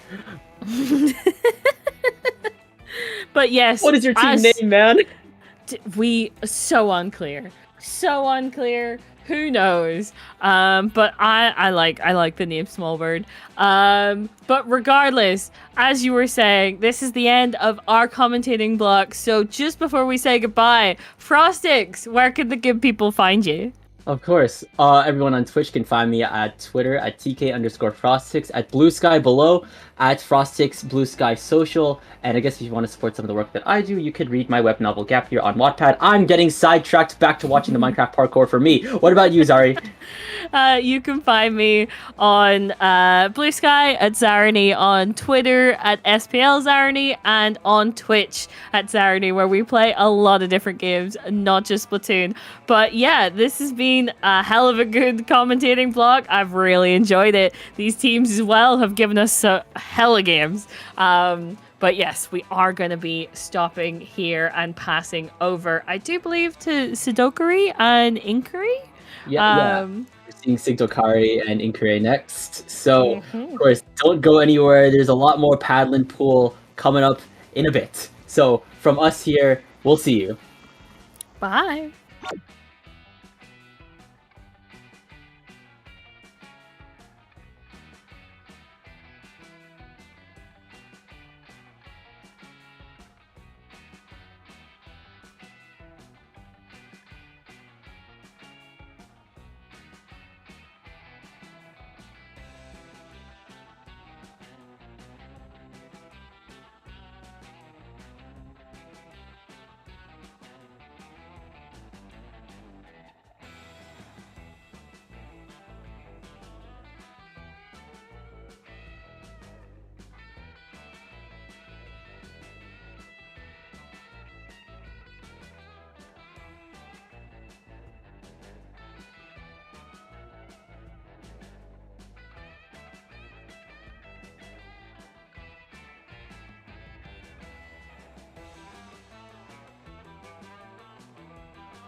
I am that smiling girl you met at some party night, filled with possibilities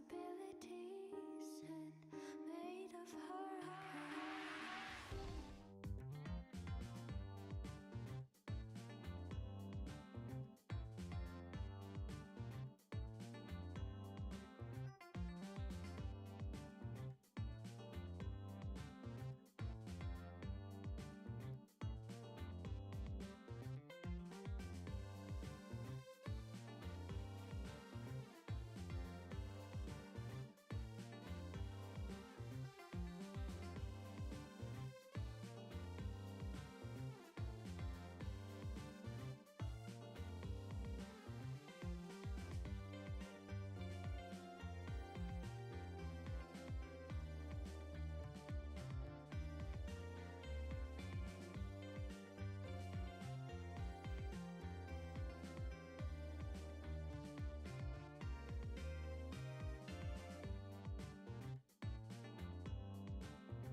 Hello, everybody. Welcome back to Paddling Pool 319. I'm Sigdakari. Joining me on the mic for the second block is Inquiry, and we are coming at y'all with our winners finals. Inquiry, what are the teams we got today?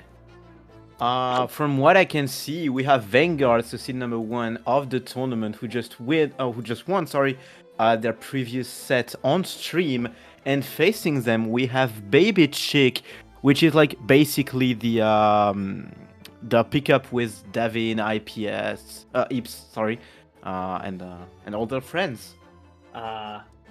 So some very familiar faces here if you've ever tuned into like a Paddling Pool, a Triton Cup, or any of the more EU tourneys, you know.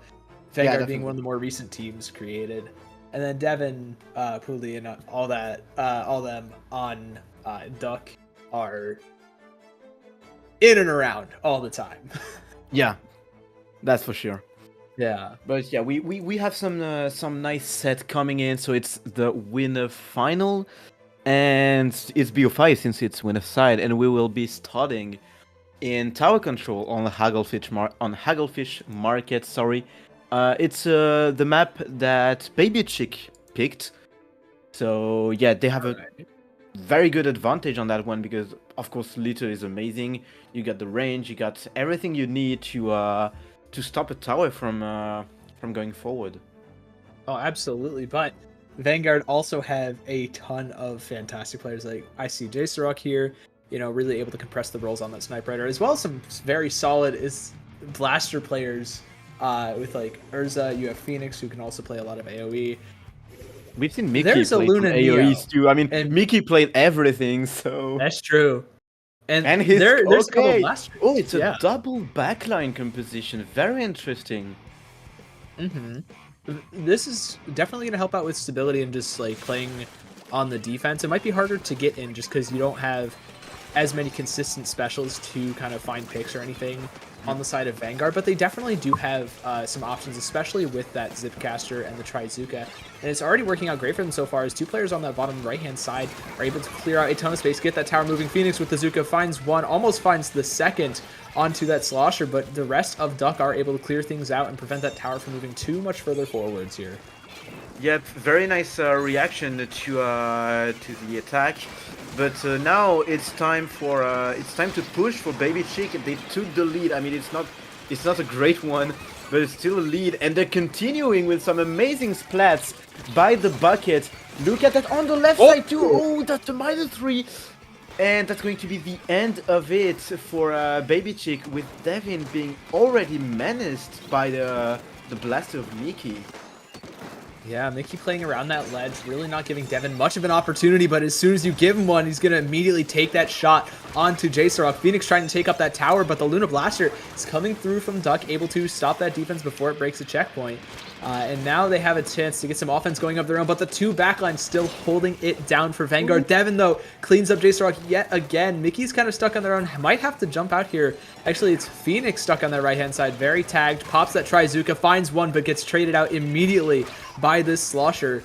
And now we have a bit of an interesting spot here. No specials really on either side. And with two players down on the side of Duck, they might have to leave this checkpoint at almost a tie game. I mean, tie game, but yeah, they got the lead. But now, more important than the lead, if they can get that checkpoint, it's going to be huge for them. But no, they're losing it. The tower is going back, and it's -3. But look at Devin popping off that Kraken to try and survive, to try and take some pressure. That's a nice kill. Maybe a second one on Reiki. No, getting punished by the Splatana Stamper. And yeah, everything has to be redone for both teams. I mean, Baby Chick have the lead, but it's just 1 point and they don't even have the first checkpoint.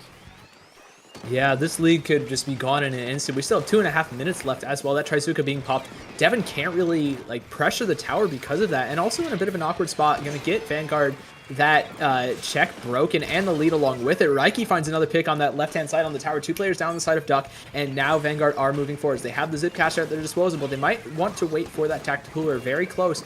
However, oh no, JSerok ends up going down here, and the rest of Vanguard have to scrap. They have to find out something.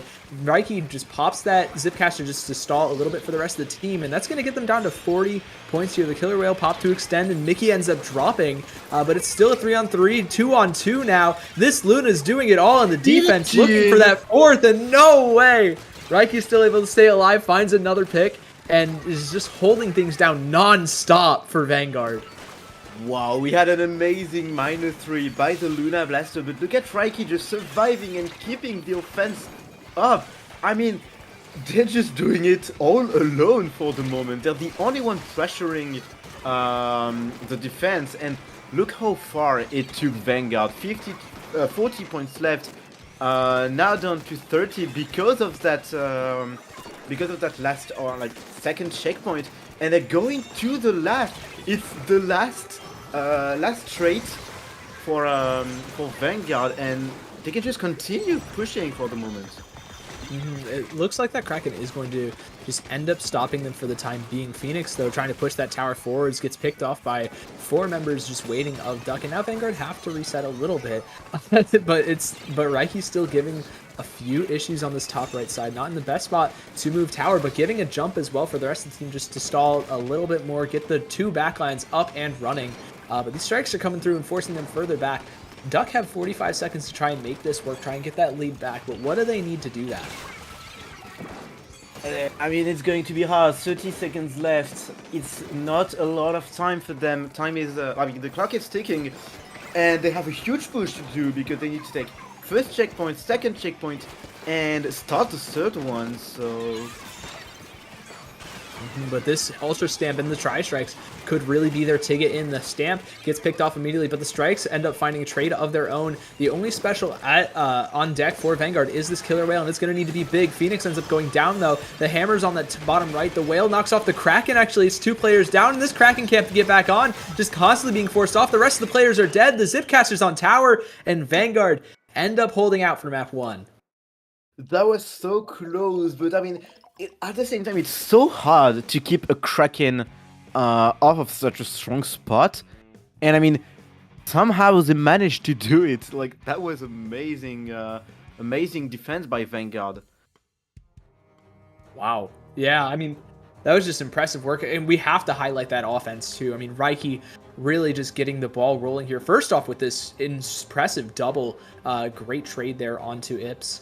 And then afterwards, you know, once they were the last player left, popping that Zipcaster, staying alive, and providing safe jumps for the rest of the team. Just beautiful stuff. And it really just enabled this double backline comp to kind of move forwards, even when, like, you know, we highlighted maybe a couple of issues with just getting that ball rolling. Yeah, I mean, I had a bit of trouble pushing. That's going to be game 1, as we said, for Vanguard, but there are still, I mean, a lot to play. It's only game 1 out of 5. So we'll see how it goes. And we're going to a completely different map, to be fair. Yeah, now we're going to a vastly different map, much smaller in terms of scale, with Mahi Mahi Resort Splat Zones. That water will drop eventually, but it's still an incredibly small map. You'll see those backlines have a lot of control. And generally, you know, you can kind of lock down an entire, like, 3/4 to a whole part of that map with just a leader, with just a Snipe Rider.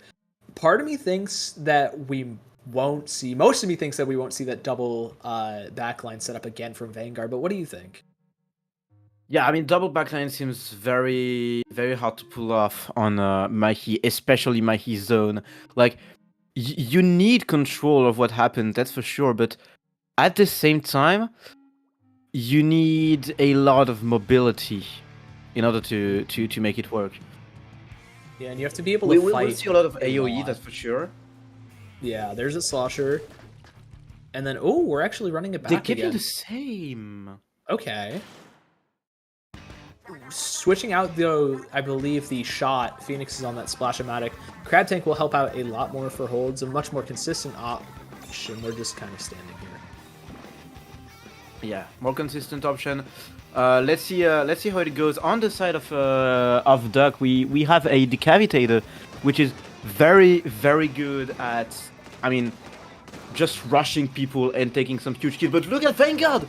Already rushing the zone and already making a quick work out of it. That's going to be a -3, and already pushing Devin and their leader. So it's going to be the zone in purple for Vanguard. And look how far they are already in the spawn. Oh my goodness, already finding a pick as well onto that Slosher. Your Tri-Strikes, your Big Bubbler, and the leader are all gone. Ips isn't long for this world either. It's just constantly getting spammed out by that Crab Tank, by those Burst Bombs, and everything that Vanguard have just really being used. Now the water level drops. A lot more open. That double backline is going to be able to shine, and already down to 50 points here. Strikes are getting popped really early as well. Really tough position here for Duck so far. They do have a pick though, but immediately gets traded out, and Vanguard are still in impressive control here.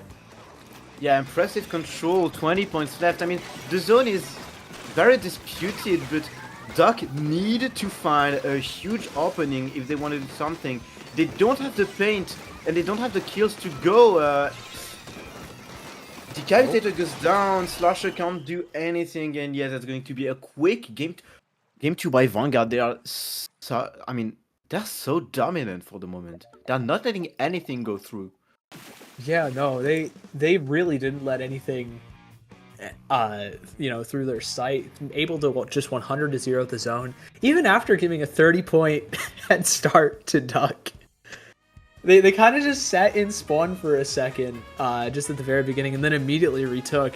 I don't know if this is like some secret strat, or maybe like they just needed a couple seconds, just I don't know, for a pep talk or special charge or something, just passively. But you know, I guess it worked out immediately with that lead swap, and then this wipeout was just massive for the hold. And with 2 games down, Duck have a huge work to do. They have a lot of things to come back from. That's not going to be easy if they want to do if they want to win that set and go to grand final, especially seeing how Vanguard was dominant. And we're going to a bit of the same map because it's still very open, and we've seen Vanguard just taking control of everything that's happening on the map. So if a map is very open, it's easier for them to keep control of it. Crab Leg is probably the most open map of the game. Definitely. So yeah, that's not going to be easy. Yeah, I mean, they have a lot of free range on the side of Vanguard just to work things out, you know. Double backline, they can really take advantage of the different kind of vertical levels. I was just watching Area Cup earlier today, and they did a similar thing on this map where they had like a Splatling and Pen. A little bit similar to what Vanguard have. You know, you have that pencil and the very mobile like secondary back to midline. Because Mickey is playing that blaster pretty aggressively, you know, relative to Jacerok. And so it definitely works out a lot here, and I think we'll see Phoenix on that Splash-O-Matic to make it work. Now, Duck have a couple of options here. The leader is obviously going to be huge, just able to find picks, but I want to see where they place the strikes from Slurpchat if they end up going to Slosher again. Because, like, depending on where they put it, like, to displace the pencil, the other backline, the crab tank, or just paint the zone, you know, that is like kind of their primary way of playing around this like multi backline comp. And now they have a mini. Yeah, that's very interesting. I mean, it brings a lot of turf, it brings a lot of movement option, maybe a lot of aggressivity, but we'll see how it goes. Vanguard kept a very long range comp, and they're still sitting in their spawn at the beginning, and now it's going to yeah, it's against them because now they're losing that first push and they are losing some players. They are locked into their spawn, and Duck are just happy with that. Yeah, they'll take full advantage, but 2 players already down. Just trying to keep that basket open is Ips, but ends up dropping as well. That Zap is gone. Devin's going to have to crack in here just to kind of try and keep the jump safe. But the Zap goes down. The rest of Vanguard have already taken top right. Mickey is way up in this top right, popping an Ingfac, but getting flanked, so ends up dropping immediately. And now we're reset to neutral, but Duck have a massive advantage. Yeah, massive advantage. 50 points left is like a nice push. That's already half of the work down. And Vanguard are kind of struggling to come back at the moment. Nice kill by the pencil, but getting punished right after that, and that's a -2. That's a -2 for Vanguard. Duck are losing it for the moment. Devin is pretty much alone in defense right now. Not really able to find some safe spots. Gonna have to jump out here thanks to that crab tank. However, it looks like Mickey ends up going down here as well. So 3-on-3 for but Vanguard have a lot of positional advantage, and Devin finds yet another pick onto Reiki with that Kraken at the ready, and with Jacerok ending up going down too. Duck are able to hold onto their spawn, find that hammer pick as well, and force the jump in to drop. That's a full wipeout, and again they're just in the spawn. Maybe Vanguard played a little bit too much with their food here. They're running into a lot of issues, and it really seems like they haven't been able to find the answer. Yeah, not able to find the answer. That's working out for Duck. They found the answer they needed to push Vanguard and win against them. For the moment, they're just continuing, not really pushing, but just keeping the pressure on and not releasing it. Yeah, they haven't really given anything up. The Kraken and the Hammer are just used to extend. And, you know, again, they broke the barrier right after.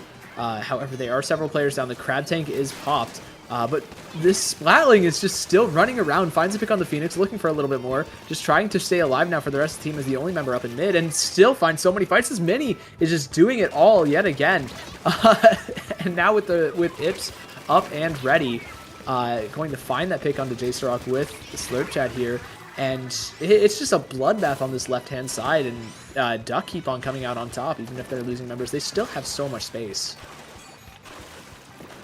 Still have so much space, but look at Vanguard, they are already in the spawn. Now is the time to push if they want to win that game and win that set. They are pushing, but no, they're not. I mean, the climb is staying safe and not really going forward. Yeah, it's not really, easy to when that leader, if it's Devin hitting shots like that. Your multiplayer's down, but now there's 3 players down on the side of Duck. Vanguard are going to take full advantage, get that first power claim in, looking to jump that second one. The Vac is ready as well to just lead it to safe passage. And Mickey has 6 clams, not quite enough for the full lead, but definitely enough to make a dent in it. And now you're only, maybe a power clam back. Reiki could possibly jump that in, but it looks like just providing the jumps out instead. And now we've got ourselves a bit of a game. Vanguard have broken that seal, and they've kind of gotten themselves back in a little bit. Yeah, back in the game, but they're already losing 2 players. That's a missed opportunity. And with 45 seconds left, they are losing some turf. They are losing control over the map. And that's not going to be easy to recover from. Duck are in full control right now. They have the map, they have the turf, they have the lead. But the specials are coming from Vanguard, so maybe it's not over. It's entirely possible. That Crab Tank is forcing a lot of players out. Reiki putting so much pressure on that backline, already finding a pick. And they have another power clam to just get scoring, but they need to find the picks. They need to find more clams to go along with it. There are plenty on the side of the map, but this Splatling is just sitting here unbothered, unanswered. The hammer toss coming through, gets sucked up by the Vac. And wait a minute, we finally have enough clams. Mickey just needs to get out of this Vac, fire that shot, maybe find a pick along with it. Yes, we do. And now they've taken back the lead. And Vanguard, that was so close. So sad for Duck. Because after taking a 20-second break at the beginnings of game 2 and 3, they complete the clean sweep. Yeah, that's a clean sweep. That's a 3-0, but it's kind of sad for them because they had control over game 3 for like 3 to 4 minutes. And Vanguard just said, well, no, we are going to push and we are going to do the work that's needed. And they found their opportunities really well, sunk their chances towards the end of that game. Duck played a great, 4 minutes, but it all came apart in that last minute and a half plus overtime, really. And that was kind of the name of the game at the very, on the first map kind of as well, outside of the one push. Yeah, I mean, that was really, really good work by Vanguard, taking game 3, taking their set, and so advancing to grand final winner side is an important thing because they don't have anything to lose in the first set of grand final. They can just play easy, play safe, and that's a huge advantage as we're seeing Tiki's POV playing in loser bracket. Yeah, I believe that is the oh shoot, what set is this? Is this LeBron and the Lakers versus Distinct? It is. So yeah, we're waiting on this set, and one other Open Deluxe versus Roller actually just finished up a 2-0-4 Roller. So the winner of this set, I believe, is going to play in our losers bracket semis against Roller. And with that third and final game being, or with that second game being over, we are at 1-1, going on to tower control for game 3. And with that being said, we will go to a short break. Tune into Tiki's stream for a little bit just to see how that series ends, but be back here for that loser semis.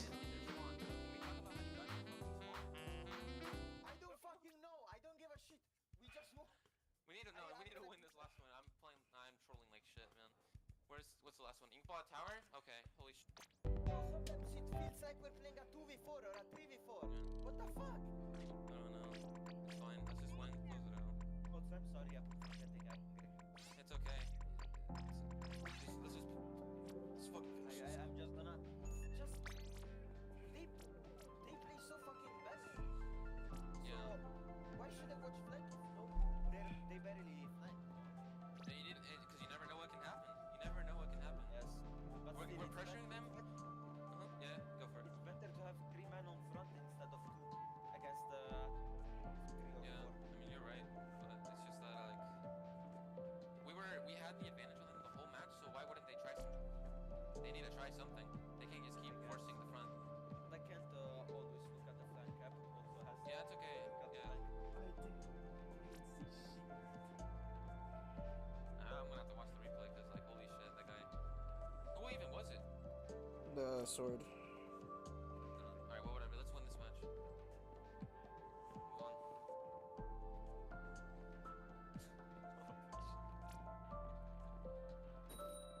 I don't want this shit to ever happen ever again. I mean, just watch out for. I'm gonna have to mark more because clearly I didn't mark enough. No, it's fine. This is like even after that, even whatever. Yeah.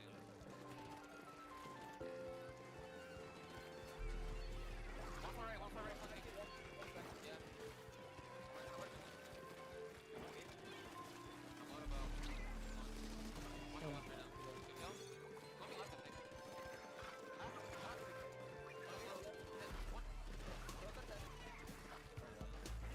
Left side. Nice kill. Take care.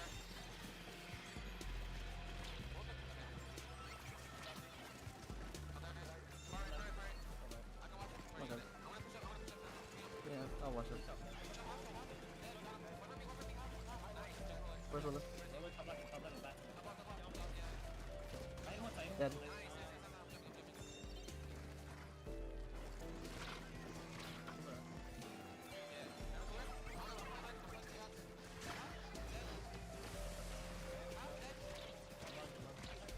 Thank you.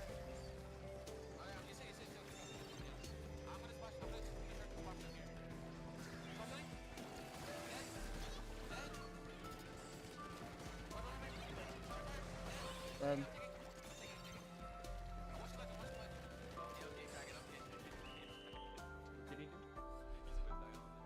Oh my god. Okay, it's fine. We need a wake up check because we're not going to lose so quick.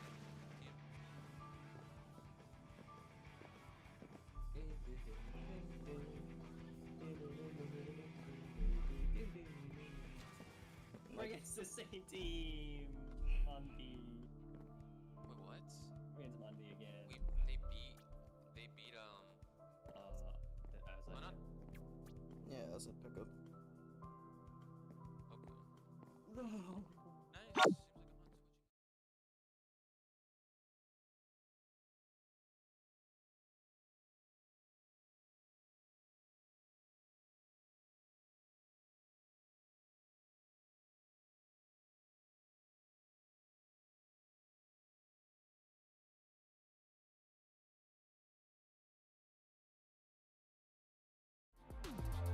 Seems like I'm not switching.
And welcome back to Padding Pool. This is still Incurie, joined by Sig Dokari to commentate the 319th edition of your Deal Weekly.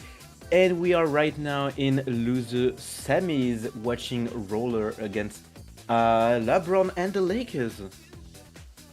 Yeah, we're kicking things off on a very familiar map one. We're going to Zones Hagglefish for this first one. LeBron and the Lakers, and we just saw them earlier. Epic, Buns, Zeke, and... Epic Dragon, Piki, and Zeke. And then we have Roller, which is Bonk, Mundi, Ichigo, and Koma. Some players that I haven't really seen, around Paddling Pool super often. I think Ichigo especially, one of the NA players that has started playing a little bit more recently. But LeBron and the Lakers, Blacel has been a mainstay. Yeah, and we're definitely. kicking things off here on Zones on Haggle. Yep, Zone Hagglefish is going to be the first game. It's picked by LeBron and the Lakers, so we can we can wait for them to do well on that map. But I mean, Roller has an interesting comp on their side, so maybe it will play out. I know Mondi plays a lot of juniors, so yeah, expect a lot of bubblers. Oh yeah, for sure. That Roller has a pretty cool comp, a lot of weapons that we don't see super often. That junior, not the most common thing in the world. Ichigo, one of the 96 gal Deco reps, along with Nolan and first two I can think of. Probably the two best in the West as well, outstanding players. Koma, bring that heavy edge just to kind of bring the comp together. And then Bonk, if I recall, plays just about whatever Roller works for the team, which is pretty cool. I don't really know what to expect from them. Yeah, I mean, I think nobody knows what to expect except the teams. So we'll see. Almost everyone is ready to get into the game. So yeah, we'll see how it goes. But we have some interesting maps after that one, after Tower Hagglefish. Because we have Clams, Inkblot, Art Academy, so it's very open. You have a lot of options. And then we have the one and only Rainmaker on Humpback Pump Track, which is one of the most unique maps you can see in competitive Splatoon. But let's jump right into game one. Is it Zone? Yes, it is. I believe. Zone. Oh, it is Zone. So it was. It wasn't right on the other, but let's see how it goes. So we have Roller in orange and LeBron and the Lakers in blue. And no Roller, but an Ink Brush. Yeah, that's a little bit different. Very strong weapon. Using that Nouveau kit as well with the mines and the Ultra Stamp. Already off to a pretty good start, though, is LeBron, the Lakers, plus Cell, able to get that Crab Tank set up in top mid, but Bonk comes through with a hammer behind, finds two, gets the rest of the team back in, tosses that forward, is looking for another pick, but Zeke is there to shut things down with that blaster, pops the big bubbler as well, and but Roller still get control back of the zone with that massive flank from Bonk there. Yeah, massive flank, massive work. They get the lead, they get the zone, but they are slowly losing position right now. Look at how much pressure LeBron and the Lakers are outputting, thanks to the double splashdown. Wow! And that's going to be a quick retake of the zone, but they're losing some player. Ipuk is almost like the last squid standing in a strong, solid position. Yamal jumping to them, trying to take some pick, but getting held off by Roller. Yeah, and Bonk's able to find that big hammer trade too, going 1-for-1, actually 1-for-2 as Ichigo ends up dropping, but Koma and the rest of the team are able to clean up with the flank on the left-hand side, one already being shut down. The Nautilus can't get into the big bubbler to splash down either, and so this zone is going back in favor of Roller. Epic is also not even able to jump out as the rest of Roller catches on. This Kraken is ready for the hold from Ichigo here. And now we've got a pretty interesting situation. Big Bubbler, I believe, won't be popped for quite a while, but this Kraken is going to make so much space for the rest of the team. This Nautilus is also kind of stuck in this top left, and Epic is just trying to just fire away, looking for a pick for the rest of the team to work off of. Yeah, 40 points left. That's going to be a Huge push by Roller, but LeBron and the Lakers are coming back. They have some specials ready. They don't need any special to retake the zone and inflict that penalty. And it's 3 versus 3 on each side, losing control for the moment, but only to the game. For now, they are in full control of what's happening on mid, losing some players to with well-placed bomb by Mondi. But yeah, that's not a lot. Yeah, not very much still as 3 players end up going down here. LeBron, the Lakers, and Cell now have a chance to take back the lead. They're not very far from it though, and with 2 specials to hold, this could actually end up being a KO if they play their cards right. The Crab Tank already being popped on that top right, forcing everybody to kind of look left where the splashdown is looking. Already 1 player down inside of Roller here. The lead flips, another player drops. It's a 1-for-1. LeBron, the Lakers force that Kraken early to the Kraken campaign zone, and now Epic is just tasked with staying alive for as long as possible. Not able to though, as Ichigo's stuck behind. The Brush is somehow not able to find that pick inside the big bubbler. The zone gets neutralized just at 4. Zeke can't hold on, and Roller are still somehow in this, but they have a heck of a lead to make up for. Yeah, heck of a lead to make up for, as you said, but I mean, it's still going for them, losing control. Vicky is alone on that right, no joined by their mates on left. Specials already, they have 3 specials. The crab is going down. The triple splashdown, the double triple splashdown is going, but it's not enough. They are still losing control over Roller. Mondi on that left side with a nice kill, menacing the backline with some well-placed bomb, but now Roller will need some specials if they want to get that defense right. Yeah, Roller don't have any specials to really work with as 2 players end up going down here. This Nautilus is putting in a lot of work on this left-hand side, able to stay alive from the bomb thanks to a little bit of clever geometry, but now LeBron and the Lakers are able to fully retake the zone thanks to it and have a splashdown. Didn't even need to use it. Now a splashdown, a Crab Tank, and another one coming up really soon on the side of Zeke. This Crab Tank just forcing everybody back. Nobody saved, not even behind the splash wall. Draws so much attention. The rest of the team does end up dropping, but we have a tactical already. They can get a quick retake in. There's only 30 seconds left, so Roller need to again just get this hold right the first time, and the big bubbler is the first step, and that already creates a ton of space. Ichigo's pressuring Epic out so much, but this Splash-O-Matic is behind, gets mined out, caught by the rest of the team. Wait a minute, this could be the opportunity they're looking for. Ichigo's pushing forwards. That Kraken's almost ready, just in a great spot. The Hammer as well. 15 seconds left, but Ichigo goes down. Wait a minute. Only 10 left. I believe Roller have a real shot to make this happen. So close. The Hammer gets picked off, but nobody's able to contest the zone. It's a 2-on-2, and still have control. Roller have the lead, and the splashdown is too late. And Roller take game 1. Roller take game 1, but like, that was so close. They earned that win for sure. Oh, absolutely. That was a tight game, but they were able to get that last hold, just at the very end there. The Hammer found some pretty good value just throughout the series, or throughout that first game. First off with that double on the flank to get that early retake, and then again, kind of cleared out and kept Bonk safe for quite a while in that bottom right area underneath the glass, as well as finding a massive Hammer throw there.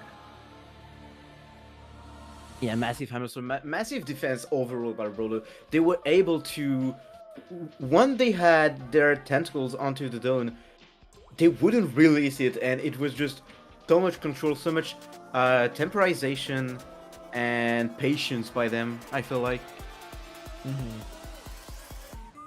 I agree. That was great patience. They did a fantastic job, but another mode that you have to have a lot of patience in is Clan Blitz, especially on Inkblot Art Academy. You can kind of get stalled out a bit in mid if you're not fast enough, if you're not able to take that space. But once you hold that space, especially with Roller's comp, that splash wall, the Kraken, the Junior, with that big bubbler and the Brush, it's tough for the other team to retake that. So going into this, I feel like we're going to see some crazy stuff, definitely some kind of broken plays that Roller are going to be able to take advantage of here. Yeah, definitely. Let's see how it goes. As you said, Clan Blitz, you need a lot of patience, and it's probably the mode where you need to be the most coordinated with your teammates. Like, it takes a lot of coordination, a lot of team play to set up a good push. in Clan Blitz, because you need everyone to be working on the objective. You need one with the power climb, you need people to maintain some pressure, you need people to get the specials ready. You definitely need a lot of work to get a strong push going. Mm-hmm. It definitely requires a lot.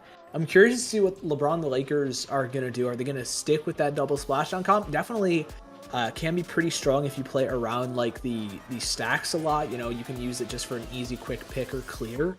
But after that, you know, you really only have the crab tank to kind of keep yourself pushing forwards in terms of specials.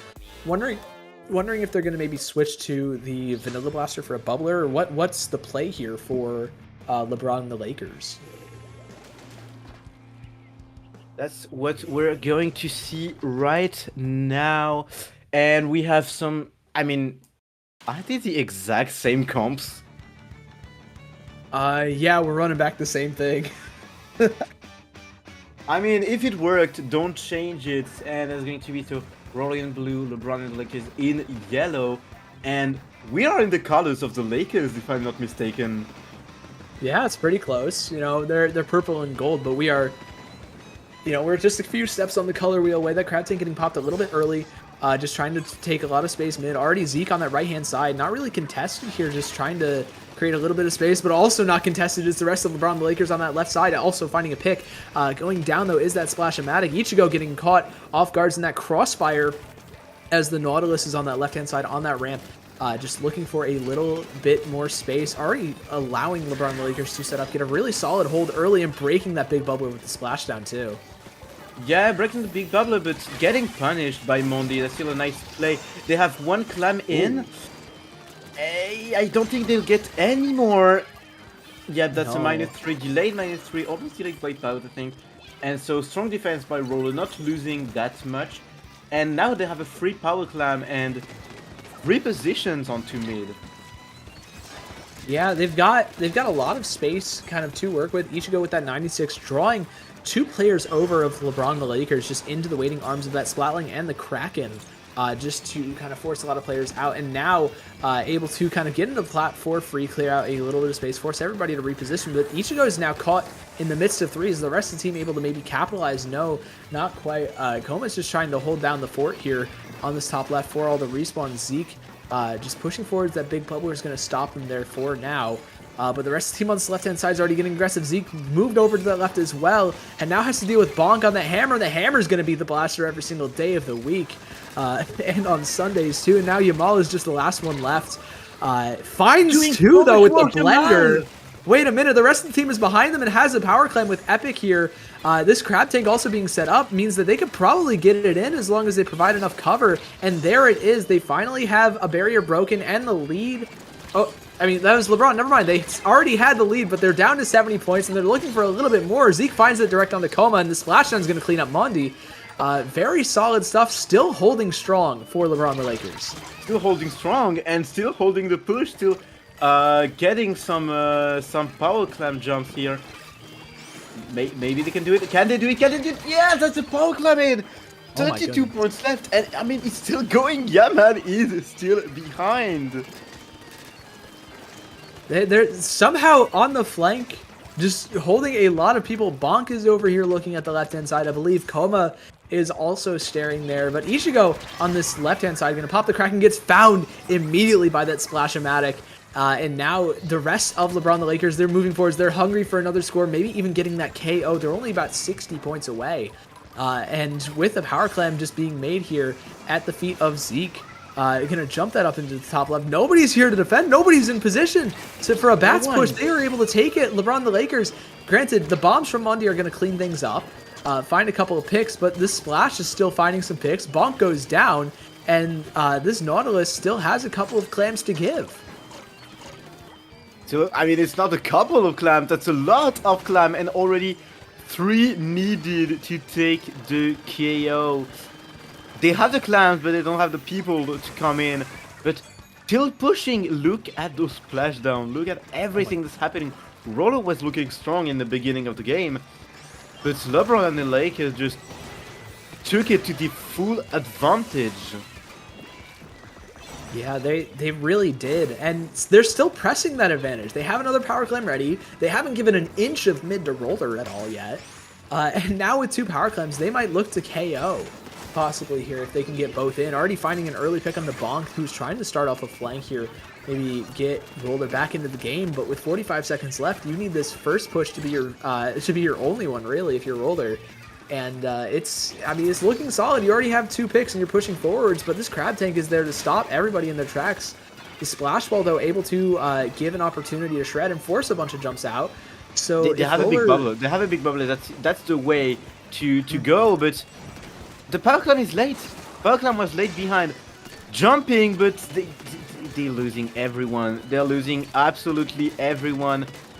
There's only one squid standing, and that's going to be the end, I think, of game number 2. And it's going to go for LeBron and the Lakers. Yeah, they don't have clams. Yeah. And now we're going to game 3. I believe our game 3 is going to be on a Rainmaker on Humpback Pump Track. Very, very different map. Yeah, very different map. And as I said, probably the most unique map of Splatoon 3. It's very strange because at the same time it can be very open, but you have a lot of highs and lows. You have a lot of things to go around. Of course, if you have a blaster on that map, you're going to be like Gucci. I see the custom blaster on the side of LeBron and the Lakers. They can do a lot of job. Oh, absolutely. They can put in work here. And we've seen them put in work for the past couple of games, especially on this game too.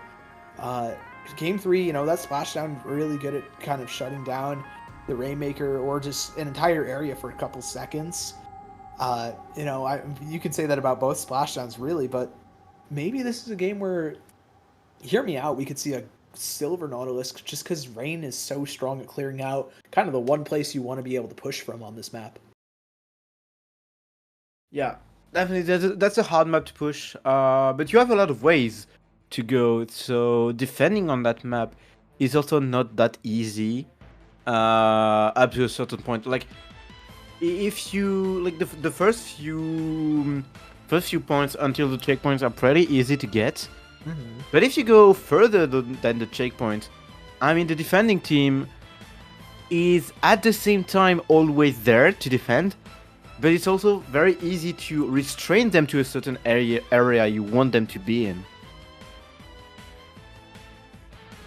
Yeah, I mean, it'll work out pretty dang well. And on the side of Roller, I'm curious to see what kind of changes they make, if they make any. You know, they have quite a few one tricks on their team and very proficient at that.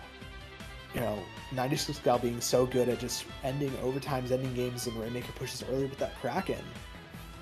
What do you think is their game plan going into this? Maybe I mean, they have to play a lot about around movement. They have a very aggressive junior player in Mondi who can output a lot of bombs, but at the same time move a lot and threaten the opponents. They have a Roller. Roller can be amazing on that map. You can just shock around and wait for people to go in and just take the splash. So, yeah. I mean, oh yeah, Bonk did end up switching to that V-Roller. Already looking to get aggressive on this left-hand side, forces the fight onto the Crab Tank, also finds a second one, but Roller are actually the team down 2 players, and already LeBron and the Lakers are running forward with that Rainmaker, just trying to move forward to get that early checkpoint taken, but some bombs from Mondi are going to be able to take out that Rainmaker. This Nautilus, though, on this close left, able to kind of clear out a lot of elbow here, and with that Rainmaker popped, that check might be gone pretty quickly if the hammer has nothing to say about it. And it looks like it... Oh, never mind. It's not a hammer. I'm still in the brush brain right now. Yeah, brush brain, but I mean, it's only a very good thing. For the moment, LeBron are looking good. They had the first checkpoint and they're continuing to go stronger. They got the Rainmaker but lost it instantly. Zig's still there. Zig's still taking some kills, still pressuring. Taking the kill on... No, not taking the kill on Mondi. Mondi punishing them for that. And I mean, Roller need to go forward. They don't have the control they desperately need. Yeah, they don't have any kind of map control to speak of. Mondi's trying to move forwards to make some, and able to find a pick, but immediately gets traded out. This Nautilus just doing so much work on that left-hand side. Kind of forces everybody to look at the rest of the team on that right side of mid, but Roller did get the pop. They have the cooler already popped as well, and this Kraken's at the ready to maybe start a push if need be. But still, this Nautilus is on the opposite side of the map, just able to force a lot of the team right. Coma breaks that right check, and this could be a pretty big breakaway with that big bubbler from Mondi. And there's the lead swap already, safe from the rest of the other team. And Roller are just going to run it forwards down to 33 points, a pretty solid lead, and another big bubbler from Bonk to maybe push it a little bit further forwards, as well as Ichigo's Kraken down to 22 points. 22 points, that's a very, very big lead. Very important push for Roller. I mean, they have the first step into going to lose the finals. Oh, absolutely. They've taken that first step, a massive early push. Now they just need to hold on for as long as possible. You know, maybe hold that lead if they can, and they've set themselves up for success doing so. Already an early pick onto Zeke.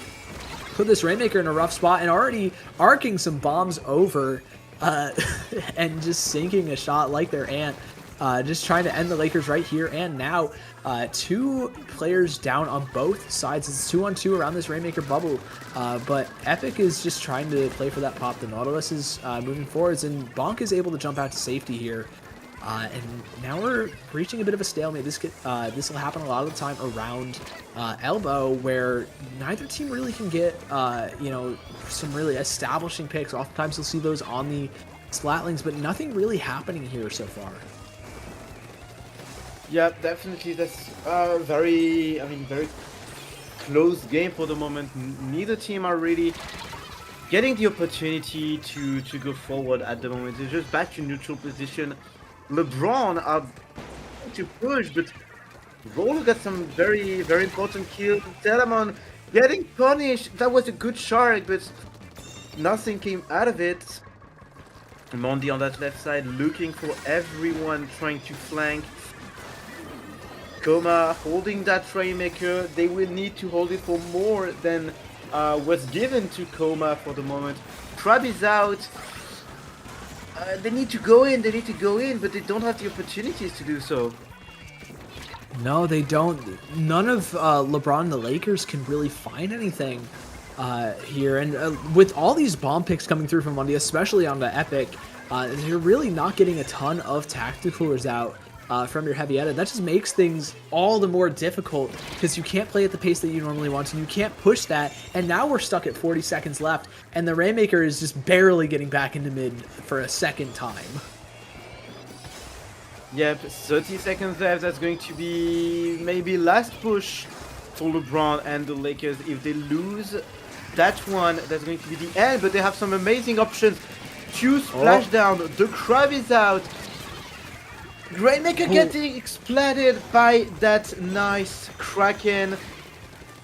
The only player left is... yeah, that's a wipeout, and that's going to be a safe win by Roller. Getting that shot at the losers final against Duck. Yeah, they will be fighting against Duck for their chance to fight Vanguard in the winners finals. Very excellent work. Great early push from Roller.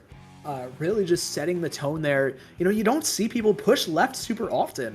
And with a double like bubble team comp, you know, it worked out pretty well for them. You know, pretty cool to see that. Yeah, very cool initiative by Roller. It worked out amazingly. Like, it was exactly what they needed. Push to 22 and then hold it for the rest of the game. As we said, that's going to be the opportunity to go into losers final. We'll just see you in after a short break to set up that one. And yeah, don't quit because there is more paddling pool to be played.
Hello everybody, welcome back to Triton Cup 319.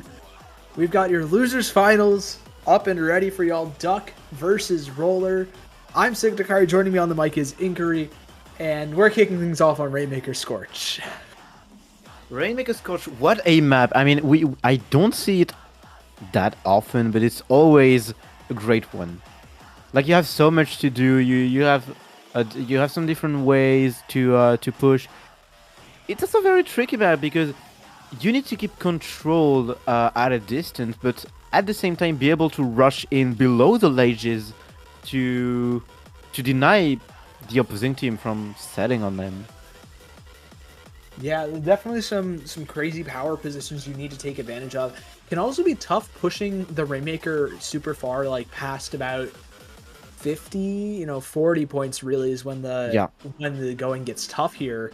And that's partially because you get funneled into this kind of Death Valley sort of thing. You have high ground on both sides where the other team can kind of respawn from and fire down at you, spam bombs, do whatever it is to make your life difficult. And that's something we'll probably be seeing here. These teams can score a lot very quickly, as we've seen the past couple of games, and that is probably going to be shown really well in this first map. Yep, definitely. We'll see how that goes. Rainmaker on Scorch Gorge. That is, I don't know if it's a chicken or a duck, but it's something, and it's against Roller. Yeah, there's a roller from Bonk. No brush for the first couple of games anymore. Bonk sticking with that V roller, double bubble on the side of Roller, and then Duck running it back with that mini splatting that we saw in the previous set. Devin on that leader, and then the zap Slosher to clean things up, round things out on this comp, and it's already working out pretty well so far. Ichigo only the only member left, kind of in front of this checkpoint for Roller here. Going to be forced out relatively quickly, but Mondi with the big bubbler is going to provide some much needed stability for the rest of Roller here, as Duck are struggling to move past it for the time being. Already 2 players, almost 3 down already. I mean, they're still sending up some oh, never mind. No pressure whatsoever.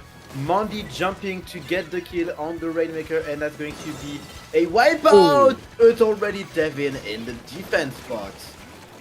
Yeah, Devin on top of that snipe, able to find the pick on the Rainmaker, damage that big bubbler a little bit, and even play for a little bit of safety. However, Roller are going to be able to get that early lead. Ichigo finds a trade with the, I believe, Slosher there, and then Bonk just rushes forward in front of that checkpoint to clear a little bit of space for the rest of the team to just dunk it and get an early kind of benchmark for the lead here, already down to 68, and looking for a little bit more if they can find this pick onto maybe 1 or 2 extra members. However, they do end up going 2 down. They do need to stabilize right here, right now, and Mondi's doing a great job at just finding some exit frags for the rest of the team to be able to play around, and Roller have to give up just a little bit of space in mid here.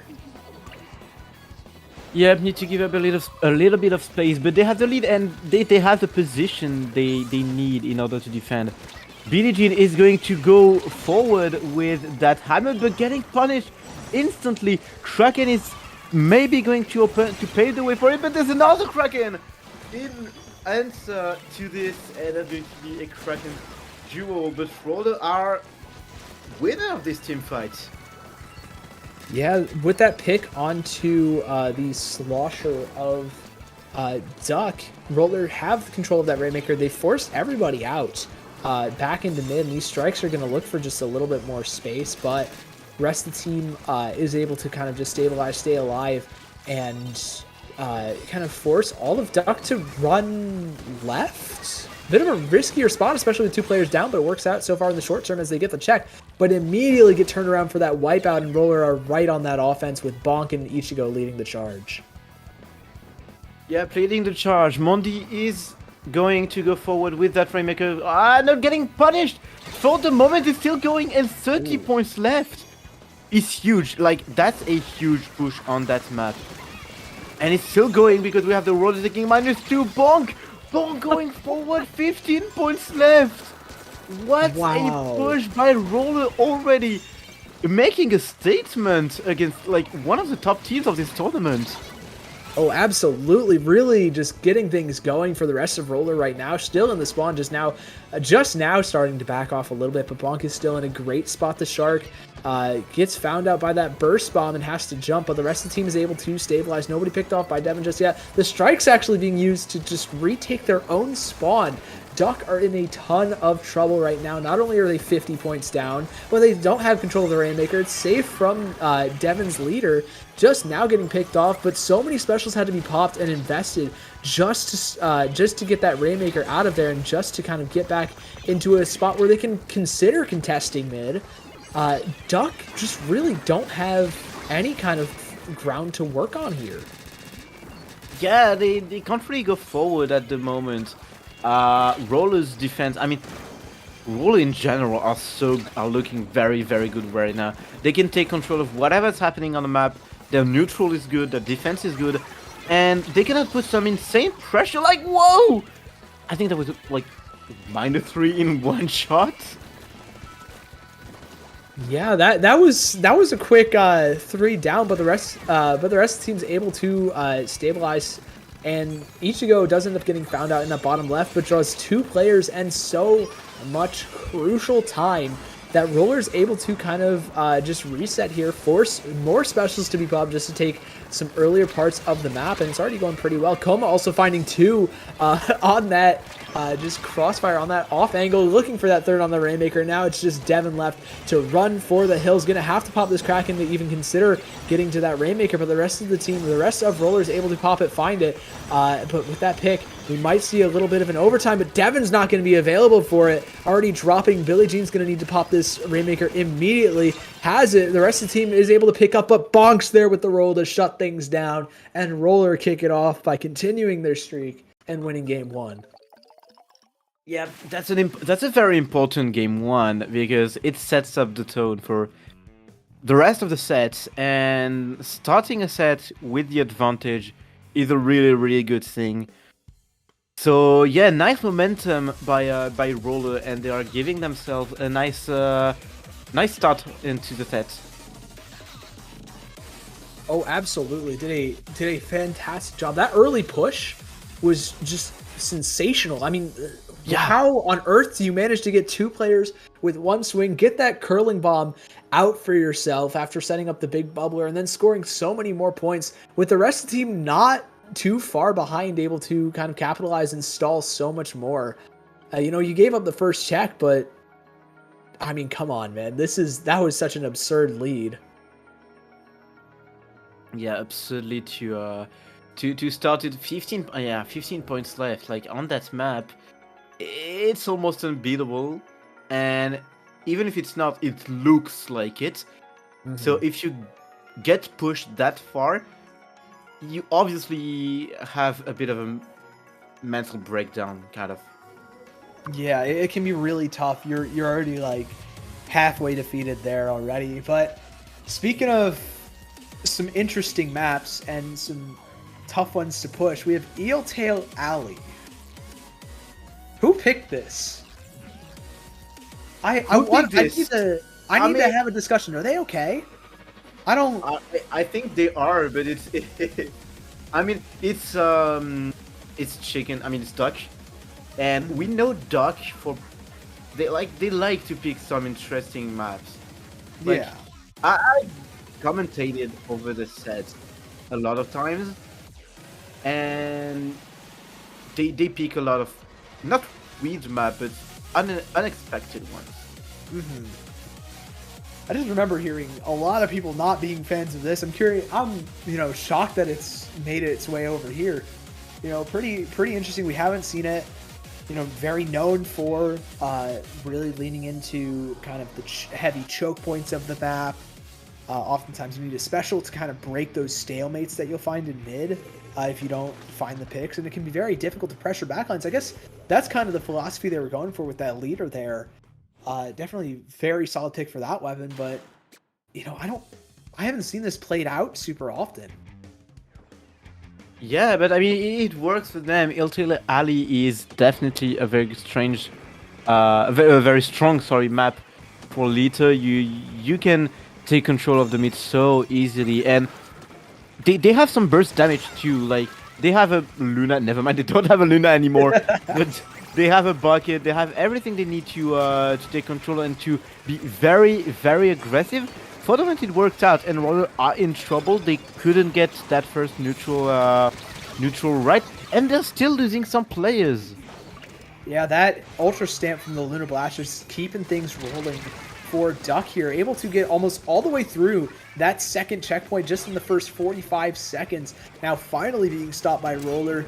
But really, all that was just off the back of a single pick in mid just to kick off the game, and we're looking for a little bit more. This Luna Blaster just trying to get aggressive on this top right, looking for anything really, but Bonk is in the midst of three, finds one but just gets picked off straight afterwards. The hammer's up and ready, just shreds that big bubbler, but not much more is going to come from it as Koma's able to shut down. Mondi's dancing around the leader, and finally Roller, they have a little bit of player advantage here, and now they can finally get that tower moving in their direction now.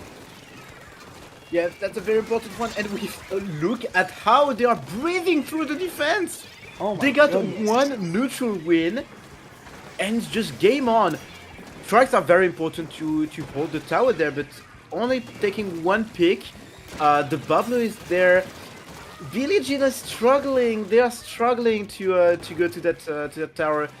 That's finally the delayed wipeout, but 35 points left is really good.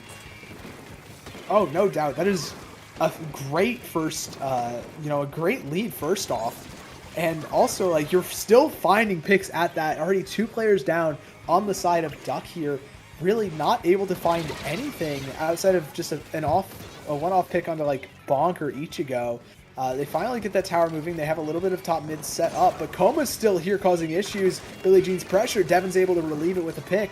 And now with 2 players down, Duck can get that ball rolling as well. They still have a checkpoint to get through, and with so many bombs being rolled by Mondi, finding a pick onto the tower, they're just forced all the way back into mid. They have to reset here. They have to reset, but they are already back into position. As you can see, Devin is there, Devin is ready. The other teammates are coming back slowly but surely. And ready to make a big impression. Luna doesn't have the special yet, and we know how important a hammer can be when trying to push. Mm-hmm. It can be so the bucket is going down. That means no strike.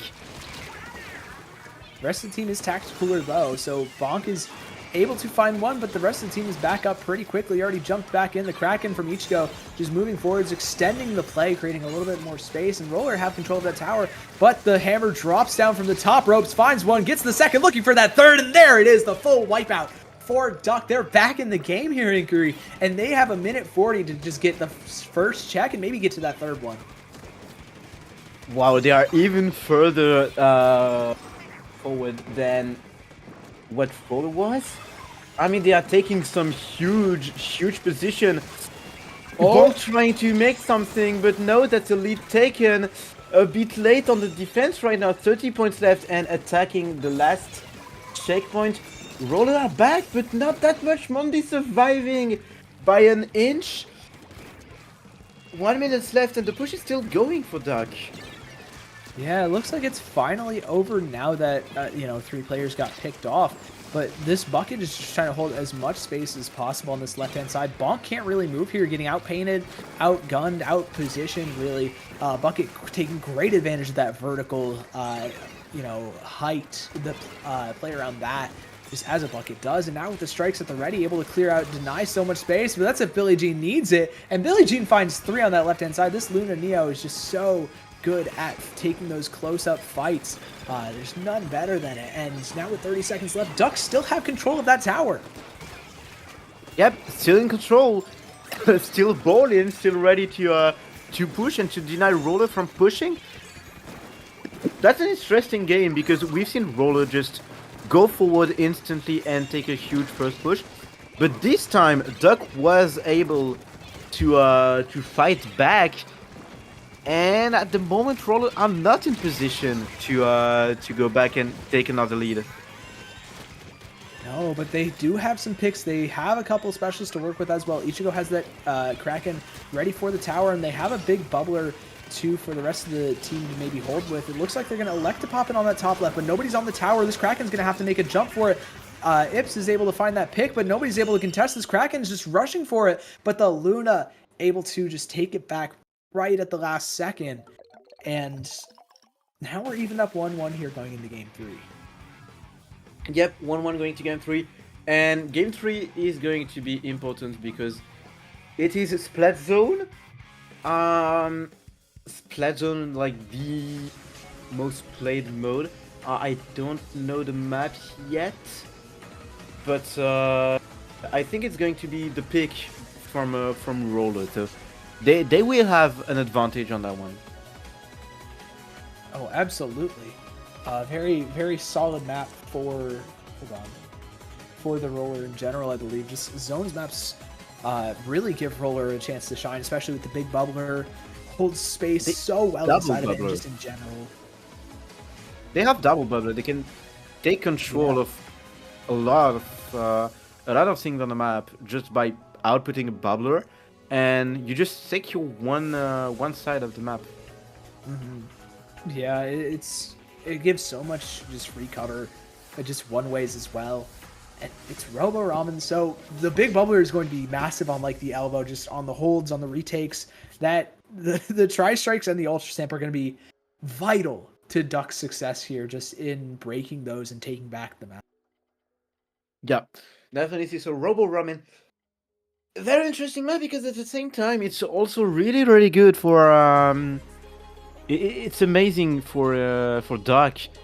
They have some range, they have some burst damage, they have some AoE, they have a bucket. All those weapons are so good on this map. Yeah, incredible stuff, really. Able to play around the ledges, can take fights around cover really well. Two things that you want, especially on this map. Just so many little kind of bits of map to work around. And man, I'm just excited to see these two teams kind of duke it out. It's going to be a slugfest here. Definitely. There will be a lot of fight, that's for sure. Very interesting game plans, because you need a game plan if you want to do something on that map. Like if you come unprepared, it's going to be rude. Yeah, it's gonna be a tough one. But I don't even know what we're gonna see here. I think we'll probably just see the same things. If anything, just maybe a Luna Blaster or Mini Splatling is the most variation, or the different leader, I guess. But Devin's gonna stick to the vanilla one, rocking that Luna, and it's just same thing all around from Roller as well. Just works out for them, and a lot of holding power here. Again, the double bubble, the Kraken, the wall on the side of Roller, gonna give them a ton of space to work with, basically for free. Yep, and that starts out with a huge aggressiveness by Roller. Honestly, going forward and taking some picks. Duck are holding the position for the moment, but are still restrained to that plat.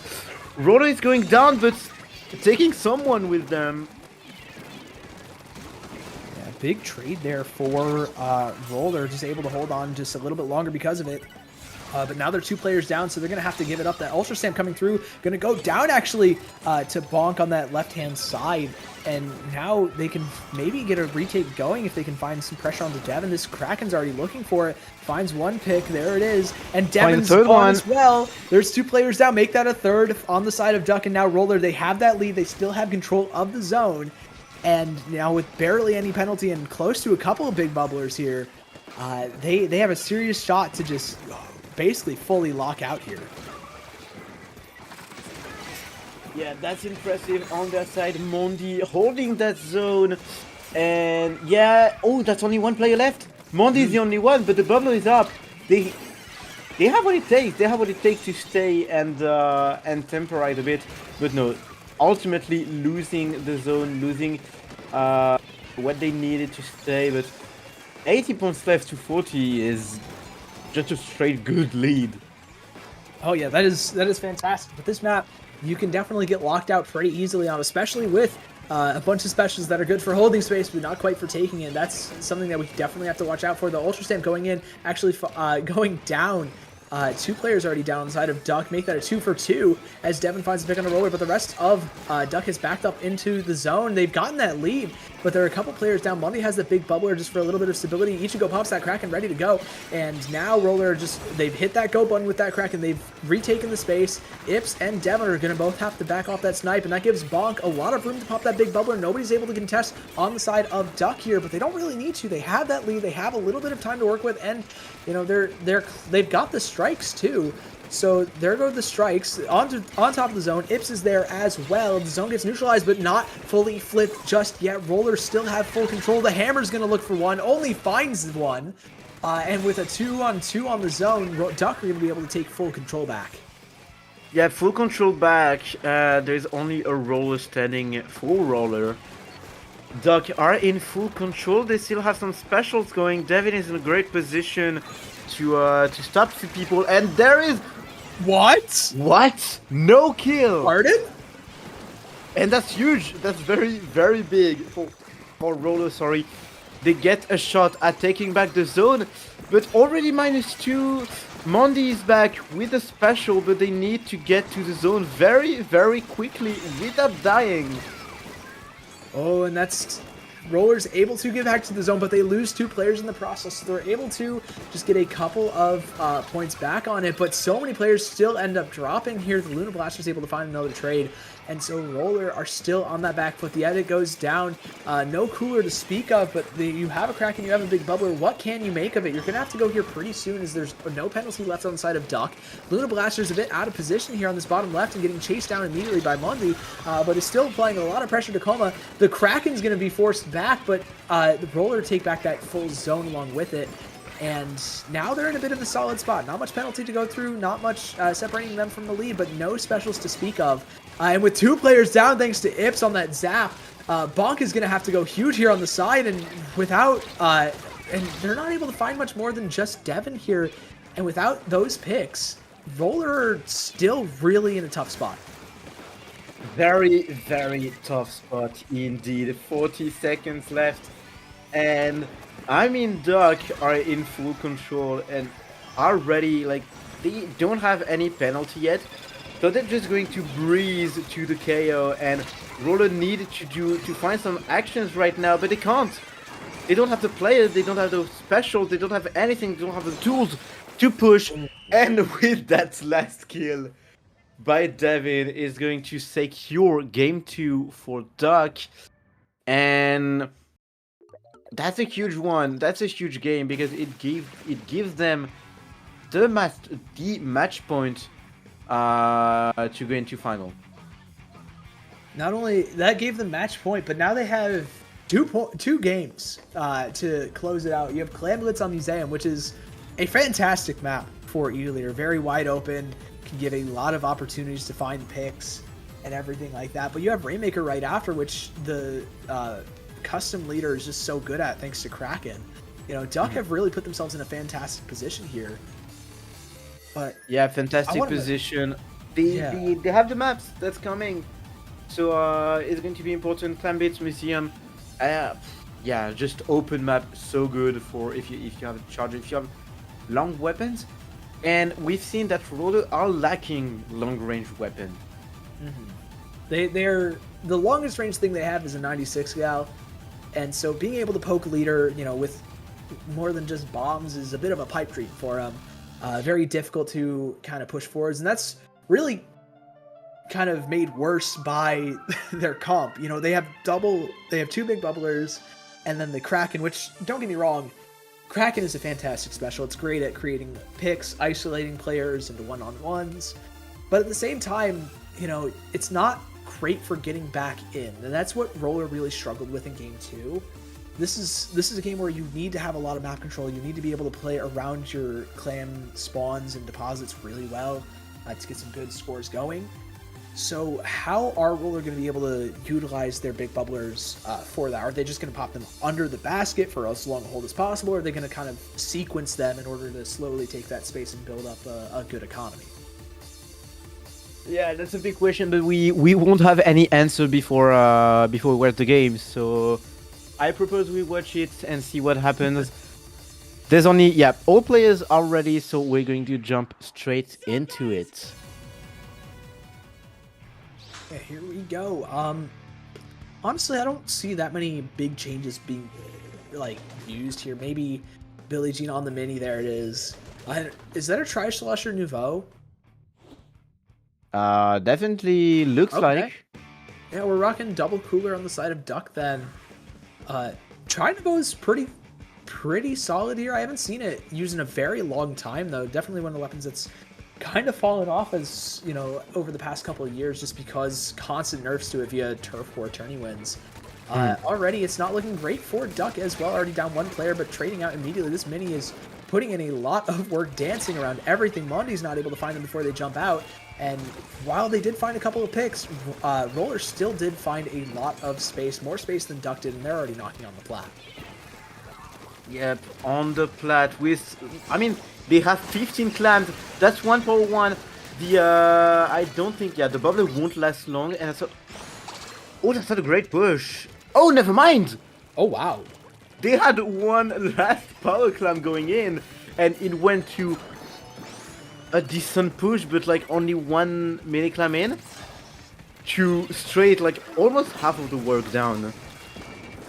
Yeah, that's really solid first minute for Roller here. Already so much space, got a lot of points down. However, Duck are ready to answer back with almost the exact same thing. Bonk also getting picked off by that Ultra Stamp. That's not what you want to see if you're Roller. Ichigo kind of caught on that right-hand side. Not very long for this world as 3 players end up going down here. It's just Koma trying to defend against multiple players while waiting for those respawns. The power clems aren't able to be put in, though. Devin just has the last one and isn't able to find anything. That's 2 wasted power clems for Duck here. And Roller still have that lead. They still have a 20-point lead, and with Bonk just pushing forwards, making more space for the rest of the team, looks like it'll stay like that for quite a while here. Yep, looks like so. We'll see how it goes, but they are defending so strong for the moment. Roller are solid in their position, holding their ground, keeping with that, I mean, with the same momentum they started the game with. Oh, here comes the hammer. One, oh, looking for that second one, and rushes down Koma for a second pick, but Money's able to stay alive, gets actually picked off by a third player. Each goes the last one left, and we're saying the same thing as we did last time, but this time Duck are able to take that lead. No power claims to kind of fumble here, and they've already gotten down to 53 points remaining. Very, very solid second push, making something out of what looked like nothing, just off of a one-off aggressive play from that Ultra Stamp. And now they've set themselves up pretty nicely. Another player kind of hiding on plat, having basically full control, and now it has another power clone looking to break that barrier yet again. Breaking the barrier is going to be the, yeah, they need to get off that defense now. Barrier is going down, and so it's full open. They have 5 clams, and I'm sure there is more to come left. Yep. Breaking the 50 points left barrier, but 41. And it's not going further than this. Roller with 2 minutes left, sorry. Have a shot. I mean, they have 2 power clans. They have some specials, but be careful not to waste them in neutral. Yeah, I mean, just 2 power clans could get them the lead, but if Devin finds that pick, in which they just did, you're in a bit of a tough spot here. Now with 2 players, and Devin finds another one. You know, not able to kind of get these power claims. You move forward almost at all past this halfway point in mid. Koma kind of not really able to move thanks to the leader. The rest of the team is trying to do their best to support, especially with these big bubblers can provide a lot of cover for those heavies to play around. But it's just not working out. Duck has had lockdown defense for the entire rest of this game after that first 45 seconds, after that hiccup there. They've done a great job. Roller, they have a Kraken ready, they've popped it, and with 2 power cleanses looking forwards, they've gotten a pick. The question is just how much more space can they take, and it looks like with 2 players down, it's not much more. Yeah, it's not much more. I think 50 seconds left. That's less than 1 minute. But Roller are in position. No, they are falling back. They have fallen back to take some claims, to take some specials, but Duck are looking really good. That's a -2 Mondi, the last one standing. That's not gonna be easy. No, it's not. And now Roller are set back to square one here. They need to find something here if they want to stay in the tournament. Have a lot of clams on their plat, but they've got to run them all the way across. Ichigo's kind of caught, dragged 3 over. Can Duck capitalize? The Kraken's going to force everybody out, but this Tri-Slash is holding so much space in mid. Devon's just kind of sitting, waiting for that Kraken to run out, find that pick onto Ichigo. There's 3 players down on the side of Roller. They only have the 1 power clan to work with, and with Bonk dropping, Duck has basically sealed the deal here. Everybody's making a mad dash for that box, but nobody can move forwards. And Duck, they're so close to getting to that grand finals, getting that run back with Vanguard. They can almost taste it. Nobody can move. Koma's just trying to toss it forwards for Ichigo to pick up, but with 2 players again, he's able to toss it to the basket, but not enough time to score. And Duck get their run back with Vanguard. Yep, run back on Vanguard, but that's still a huge achievement by Roller. They had a very, very good run and managed to play almost on par with what Duck was offering. So that's a great way to go. Yeah, pretty solid game here. It's so close a few times to getting getting that lead back, but just not able to kind of stay alive or get any kind of picks to go along with it. Excellent work from Duck, getting that second power clam, getting that second push was massive, already all the way down to like 30. I can't believe that they were able to do that, and excellent work, great awareness by Devon here, by the way. If they go for like the 3 extra clams there and get picked off, that's another full offense for Roller here. Yep, another full offense. We'll see how it goes for the grand final. We'll just need a short break just before jumping straight into it. So don't go anywhere. There are still more paddling pool to be played, and there's a grand final that's waiting.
And welcome back to Paddling Pool 319.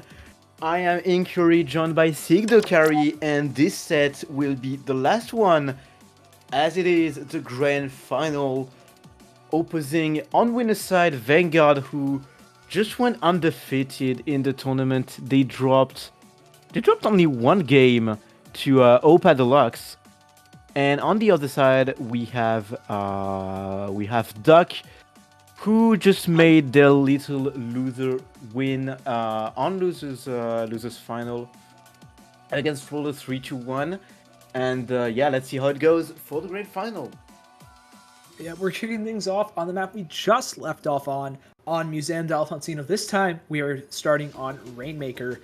Bit of a change of pace here, but we will be seeing, the same comp that we just viewed, or at least very similar one, with Duck Ran with the Zap, Mini, and Leader, and then whatever Ips wants to play, I guess, or whatever Slurpshed wants to play for the last one. He was trying to go the last game, but like there are so many other weapons that they played, and mostly the strikes. And then Vanguard, they were running double backline earlier. I'm curious to see if we see it again. It worked out great for them in a 3-0 last time these two teams met in winners finals. What do you expect from this?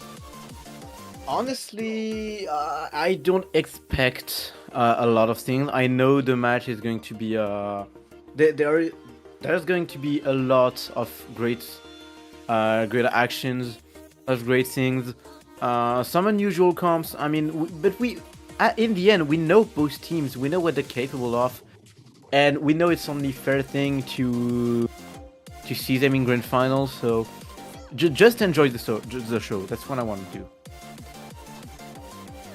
Honestly, that's fair. I mean, we've got two fantastic teams, a lot of really strong players in this lobby. I think we're just waiting on one more to join on in. So let's take a look at the next couple of maps. Game 2, we're going to be going over to Tower Control on Hagglefish Market. That was our Game 1 in Winners Finals. And then another familiar one with Zones on Mahi Mahi Resort. We have a few familiar maps here, honestly. We have a lot of familiar map modes. I mean, we've seen Clam Crab Leg. Sorry, my speech is leaving. And we also have Rainmaker on Humbug. But I mean, of course we know it because it's the tiebreaker one. Mm-hmm. Yeah, that's the Game 5 if we end up needing it. But circling back, we're going to Rainmaker here. Probably going to see the custom leader if I were to hazard a guess from Devin, but the rest of the comp is probably going to be what? A hammer, bucket, zap? If I were to guess, just some kind of hammer weapon for Slurp there. Yeah, maybe. Yeah. Honestly, we've seen some Luna Blasters who are very good. So yeah.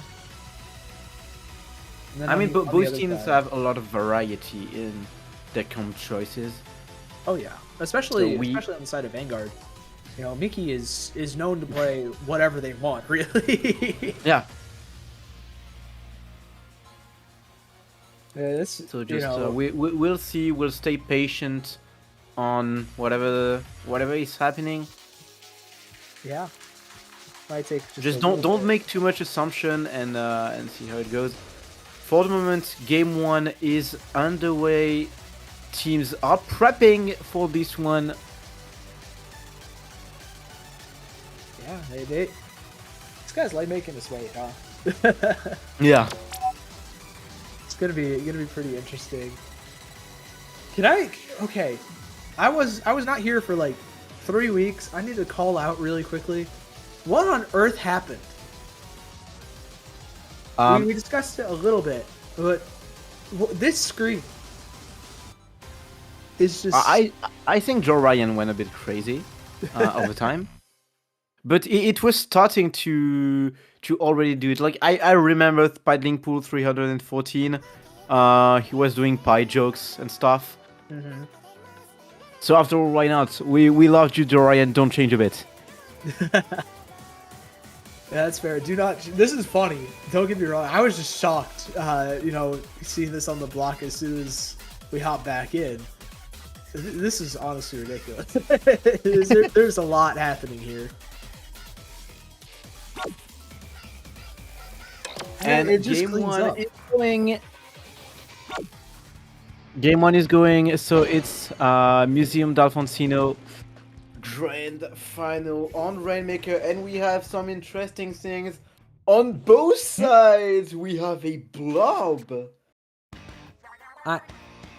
Okay. The colors are reversed, but we have a blob on the side of Vanguard. Yeah. That's definitely an interesting pick. Yeah, I mean, it has the Kraken. We see that Trident bow again from Duck here, rocking that double cooler. And I guess it's very interesting to see the opening already. One player down on both sides. The Hammer coming through, not finding any picks, but actually getting that jump out, looking to force that third. The Kraken gets popped, though. So Ips might have to make a mad dash away on this Rainmaker. Successfully baited the Kraken, now just running for that check, but probably won't get any space just because the rest of the team is back up. Reiki looking for a second pick here on the left-hand side. No, not even going to be able to get that. Ips just trying to find a window. This Crab Tank isn't even looking at the check, and he's able to dunk it right and early for Duck here. Yep, right and early, and that's a first checkpoint for Duck. Nice push, but they will have to go back. Devin with the Kraken surviving, taking the kill on Awaken, and still going, man! Wow! Jeez. Devin's still alive here is crazy. Finding that pick onto the Rainmaker is pretty big, but now the Zip Cash is going to come through, just force them out. Reiki puts a little bit of chip onto that leader, but ends up getting picked off immediately, and Ducks still have very, very solid control of this of the map, really, and already close to another tactical cooler on the Zap, but both players end up going down here, putting them on a bit of the back foot. Now Vanguard can finally start an offense going of their own, especially by forcing that mini to drop.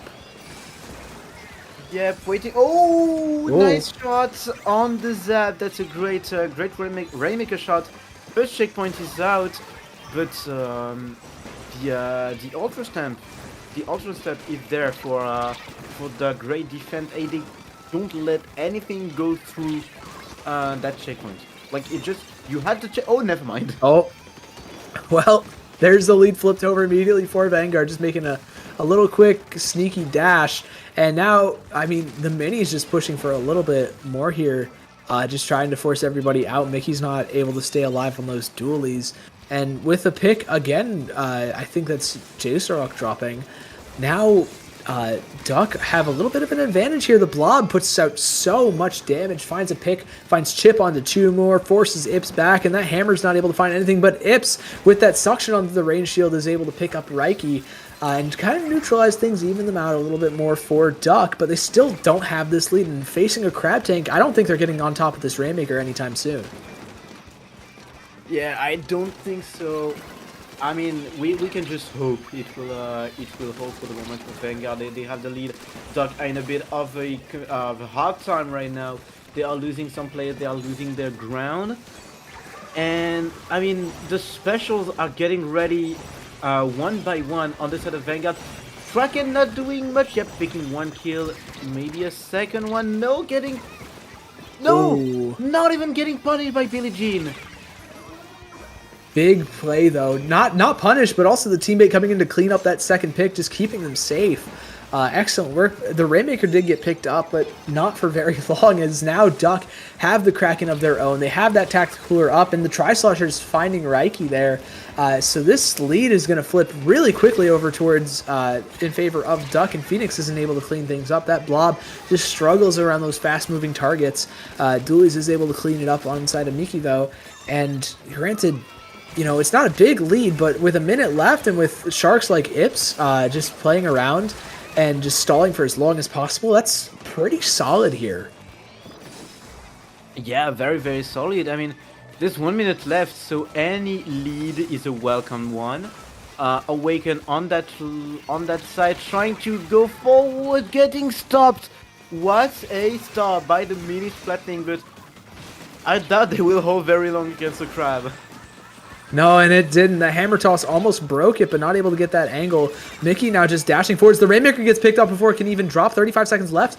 It gives Duck the opportunity to maybe pick it up and run all the way backwards, you know, try and prevent Vanguard from picking it up. But they're just going to opt to keep it damaged. But in the face of a blob, it's not quite possible. JSRock finds the off angle, and their lead is flipped yet again on the side of Vanguard, finding just enough picks to make it work. It's just Devin left standing along with Ips here. But nobody's, you know, everybody's just backing off of Vanguard. They're respecting the space. They've got that lead that they needed. And now it looks like they're probably just going to play for their specials here. You know, the Crab Tank and the Kraken are both incredibly potent when it comes to overtime. And that's exactly what they're playing for. Same thing with the Zipcaster. They might not even need it as 3 players end up going down. Devin's stuck all on their lonesome. And Mickey rushes in to end it early. And Vanguard cleared our first map. They clear the first map, and that's an important one because, I mean, it's double elimination bracket. Which means that if you get, I mean, if you're coming from winner side, you can still lose one, but you're putting a lot of pressure on the loser side team. Because they need to win 2 times. They need to win 2 times the grand final, 2 sets in a row. Yeah. So, yeah, taking first game as the winner side is definitely very, very important. It's pretty vital. You know, you set that tone early as well. You know, pretty tough game. Just start, you know, both ways. Just starting off with a win, pretty big, pretty important for the team, just mental wise as well. And I'm sorry, that Kraken play was very, very funny. Excellent work there to Vanguard. They're able to clean things up, and now I think we're going over to TC on Hagglefish. TC Hagglefish, we've seen how it looks. It's a very well-known map, loved by pretty much everyone. I don't think anyone hates that one. So yeah, cool map. A lot of cool plays. Will be. Yeah, we'll see a lot of cool plays for sure. I mean, we saw it in our winners finals as well. Very it was a tight game 1, really. You know, there was, you know, it was going all the way back and forth. Second checks broken on each side, but rest of Vanguard were able to kind of clean things up with a great just zip from Reiki onto the tower, and also just finding so many picks, getting a great stagger going at the very end. To kind of shut down Duck's final offense in overtime there, if you recall. Wondering if they can kind of do the same. They've approached it with a little bit of a different comp, so I'm just curious what they're going to bring here now. I don't think we'll see a lot of comp changes, honestly. Both teams are solid with what they currently have. I mean, even Vanguard didn't change their comp once during their previous set. So I doubt they'll do it this time. Yeah, maybe not. You know, already won with this comp, so like not much reason to change it unless they want to run that double backline. You know, Rapid Deco and Pencil thing that they were rocking earlier. So I guess it's all a matter of time. We'll see it, you know, as soon as we load in here. Which, yeah, there we go.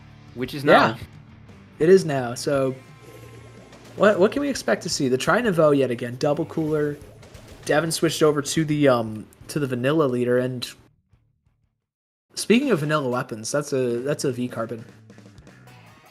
Oh, V carbon's interesting because it's not usual. You don't have the burst bomb to help you finish off people or start the fights. But at the same time, you have the Zcaster, which is starting. I mean, which has always been used a lot, but definitely, like nowadays, I see some Zipcasters everywhere. Yeah, realistically, it's only been used often by Snipper, but Miki showing it can be just as potent with that carbon roller as finding a pick and able to create a crossfire just distraction for a second one. This Mini, though, just trying to prevent the rest of the team from being from taking that tower. Not for very long, though. Reiki just creates a little bit more space. Miki trying to shark under that ledge, and the Zipcaster comes through for a little bit more. Finds the Mini Splatling, looking maybe for the Tri-Slosher, but going to get picked off here pretty early. Devin on this left-hand side, just trying to shut down this tower along with the Mini, but Mini just, again, gets shut down. And JaceRock is doing a great job of just dancing around that tower pole, making sure that Devin can't hit them, and getting past that first check pretty early. Yeah, very important one. 50 points, it's already half of the work done for Vanguard. And this, I mean, Reiki is at home on that map. Like, once they get a chance at pushing, Reiki is just not leaving.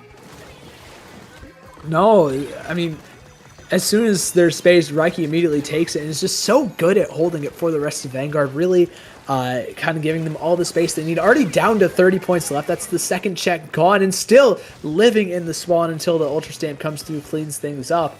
And now Duck, they have a chance to get a bit of a reset going. Ips pops that Tactical Cooler just to get a little bit of pace. But 3 players are staring at this Zap. And that's make that everybody dropping on top of Reiki as well, but Reiki's able to clean things up, finds 3 actually. And now with everybody respawning, trying to jump to Devin, keep them safe, the Zipcaster's just wreaking havoc, and Vanguard is pushing the tower yet again. Yeah, pushing the tower yet again, and there's no shot for Doug. Oh, nice hammer though on Awaken. But yeah, defending against Vanguard is really hard. Look at how much pressure they are outputting.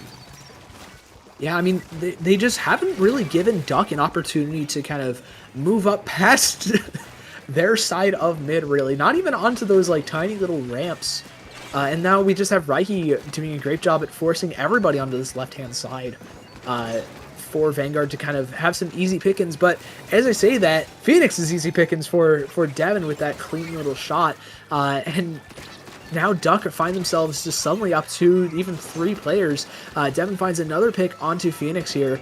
And now, you know, the towers move forward just a touch, but with so many players dropped on both sides, they're looking to just opt to maybe reset, take a little bit of map control when they have more players, and it looks like it's benefiting them a little bit so far until Reiki comes through and cleans up too.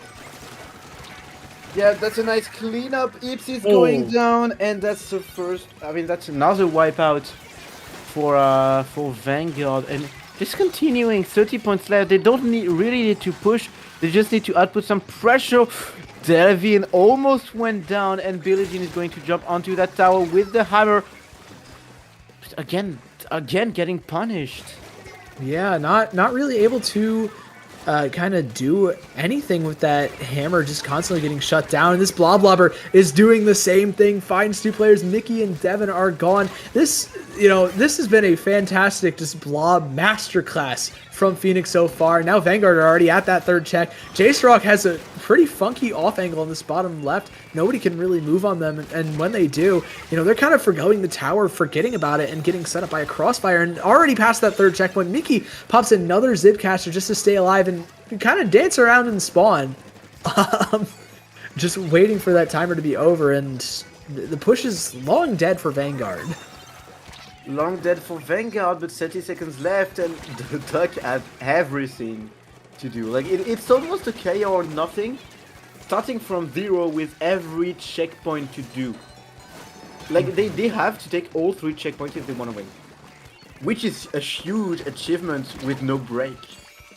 Yeah, I mean, just for a full push here, it's going to be very, very tough. But they do find 2 picks, and that's going to kick things off for them. Have that Ultra Stamp ready, as well as the Tactical Cooler, looking to just get that, pick that up. And the Ultra Stamp is on this right-hand side, so keep your eyes on it. That could be massive, but Mickey's able to find that shutdown. Suddenly, the right side is completely open. Devin finds that pick, but it's a full wipeout, and Vanguard put themselves on series and tournament points. Yeah, that's not a good way to start a set for Duck. Already down 2-0 with 2 sets to win. They have to win 3 straight games and then 3 more. That's going to be a pretty tough one. You know, I don't think that Duck. I don't think that anybody really envies Duck right now. Really, you know. These games have been anything but easy for them, and you know this double Zipcaster is just so tough especially for a leader to deal with. You're constantly being harassed. You're not quite as mobile as, you know, say a Pencil or like even a Splatling. And so like dealing with these zips can just be so tough, and the rest of your team is kind of left alone to fight the other three. Not easy. Not easy. That's a very, very tough spot to be in. And Zone Mahi is not going to make things easier. I mean, it's such a classic map that of course Vanguard is going to be amazing on this one.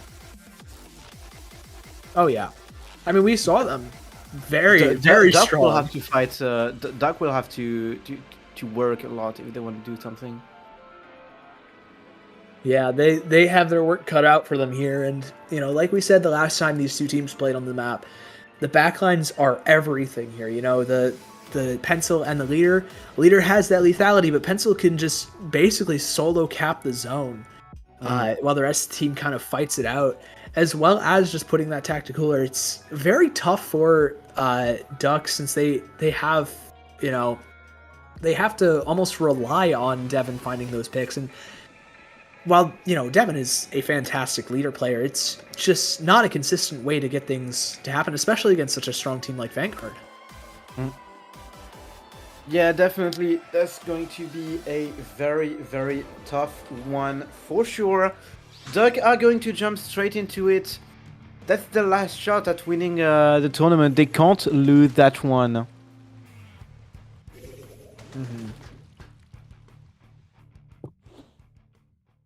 Well, here we go. We have an S-Blast Brush from Miki and Reiki. All right. And they're sitting in spawn again. Okay, they're doing the same thing. They did this in Winners Finals, in case you were just joining us for Grands, and they were able to 100-0 afterwards. So I guess they're just giving Duck a bit of a fighting chance here, but now they've got all 4 members in the spawn. Nikki has nowhere to really move, but Devin ends up dropping. The hammer finds one, looking for that second one deep in the spawn, and gets it. Actually ends up going down. Nikki is just still dancing on this right-hand side, making it so difficult to... What is happening to Apes? What? What is happening to the game in itself? What? Huh? Okay. Wow, okay. All right. Duck. I don't know who DC, but we're I guess stopping it there. It was just before the timer hit 50, if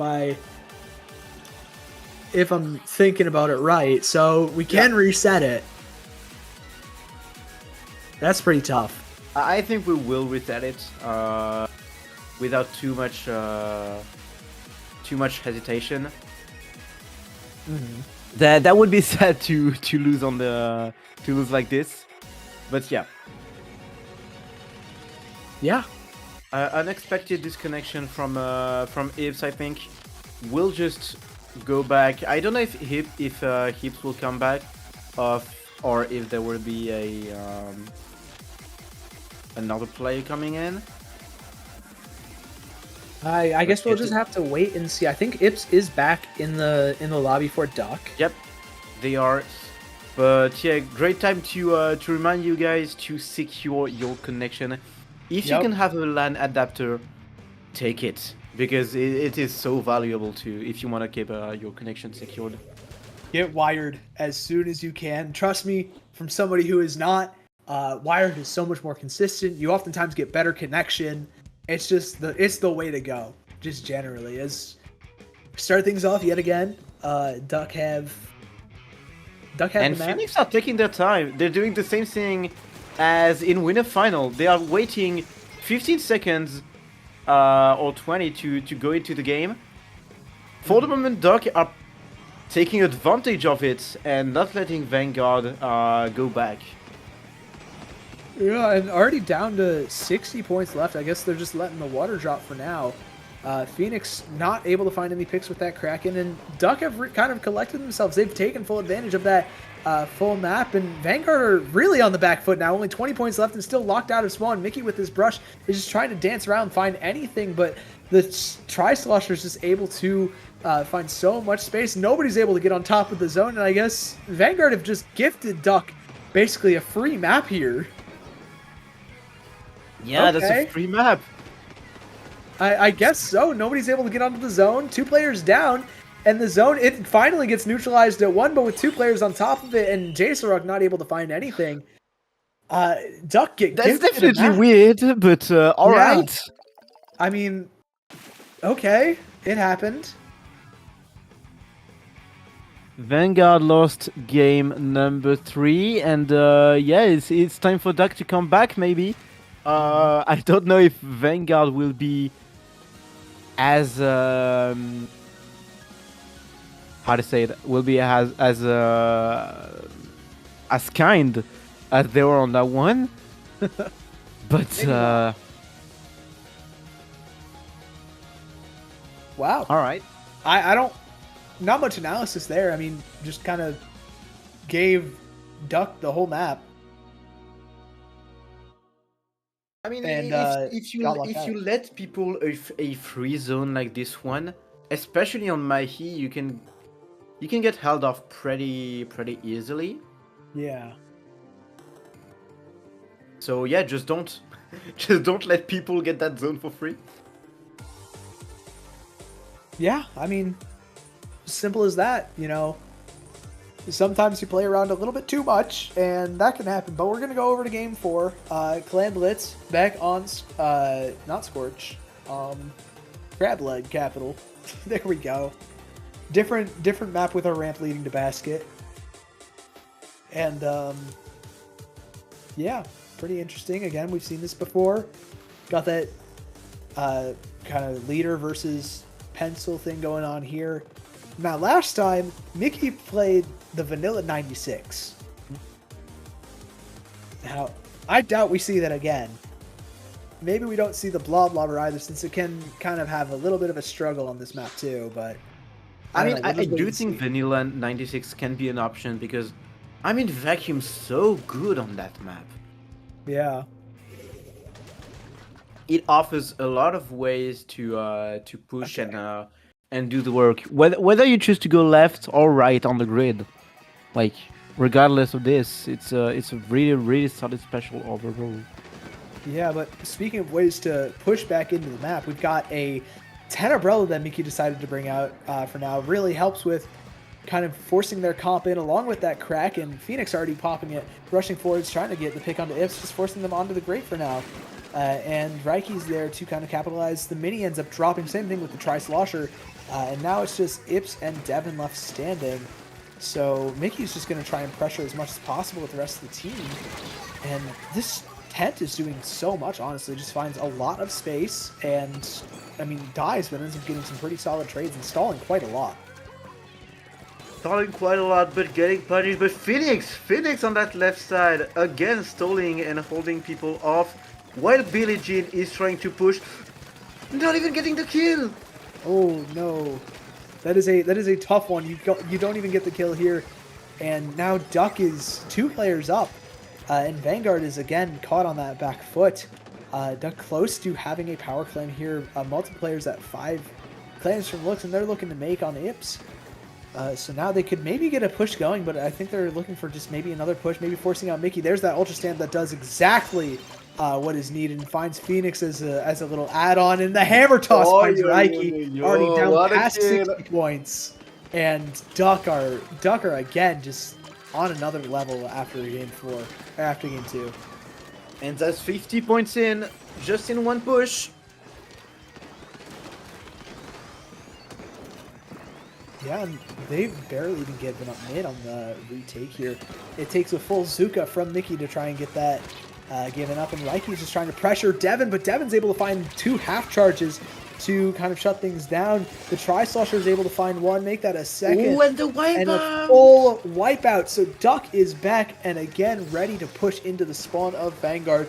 They don't have a power clam just yet, and the rest of the Vanguard is able to set up. But they have a lot of space and some specials here pretty soon to work with. You have a lot of specials and a lot of options to push, but now they're only lacking some clams. I mean, it's great if you are beneath the basket, but if you don't have a power clam, you lose a lot of times. And yeah, Awaken has that one, but as I said, it's a lot of time loss here. And with Phoenix going down there, you lose a lot of pressure on that left-hand side. Mickey does end up making up for it, though, with a one-shot onto, I believe that was the mini Splatling, and has the tent shield ready, just dancing around Devin. The tap shot's able to finally seal the deal, but the barrier gets broken, and Phoenix has almost another power plan ready. Looks like they're just going to kind of ease up a little on the pressure, try and make another one of their own, and just play for another break here instead of kind of risk diving for more, maybe dying even. Yeah, they need to push. They need a very, very, very big opening if they want to do it. But, I mean, Duck's defense is so strong right now. They are not letting anything go through. Awaken almost died from Devin and the Stamper, so... Yeah, and there we go. Multiple players down, actually, for Duck here. Vanguard have a ton of map control. Phoenix getting set up yet again on that bottom left. Loblubber is so strong. You know, I never realized it because I don't see the weapon, but it just does so much work from that left-hand side. Outputs paint, gets a lot of chip damage, and the Kraken's just there to clean up, clear out a ton of space. Look at Devin, just pressured so much, ends up getting picked off, and now Vanguard have a serious chance to take that lead. They just need a few clams to do it. Already down to 61, 58. With multiple players just kind of sitting in the spawn, just stalling yet again.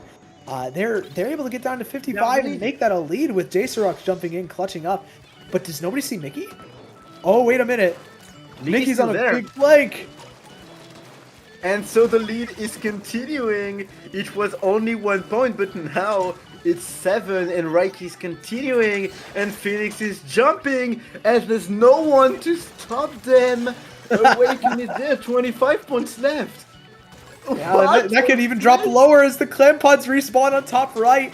Jacerok is able to toss in 3 more. The rest of the team is cleaning up. We only need 3 clams separating us and a new paddling pool winner. Jacerok has the 3, and they're looking to dunk it, but the hammer's there to clean up. 10 seconds left, so Duck need to get their butts in gear. The hammer toss finds Phoenix, but nobody's cleared Raiki. Raiki's on this back left, able to just cause a little bit of a disturbance, stall out this offense as much as possible. You have a lot of clams, but no people to pick them up, as 2 players end up dropping. Raiki, he finds 2, but it ends up getting picked off, and it looks like Duck don't have much more time. They need to get pushing. The Tenebrella and the hammer just kind of running at each other. There we go. There's the score, but it's not in time. No, there's no time in the Vanguard. Oh, they hold on for just enough. They prevent that score, and they are your Paddling Pool 319 champions. What a last game. Mickey's sharking. Mickey sharking. Oh my god. That was wild. That was wild, and that was probably the play of the tournament because it brought them the win. Like, I mean, they had the lead, but by just 1 point. And if Mickey wasn't there, like, Duck could have just pushed back. They had the opportunity, they had the specials, they had everything they needed to push back. But no, Mickey was there offering some jumps, offering some clams, offering some time. Like, that was the great, like, the big thing of that shark. It brought some time to Vanguard. Yeah, and I thought that push was completely over. I'll be completely honest. Like, there was almost no time left. Mickey, I thought the jumps were late to Mickey, bro. Like, look at this. He just sits there so patiently. They think they clear it, but I don't know if Mickey was, like, stuck on a wall or, like, what happened there. But I guess the Tri-Celestial just didn't see them.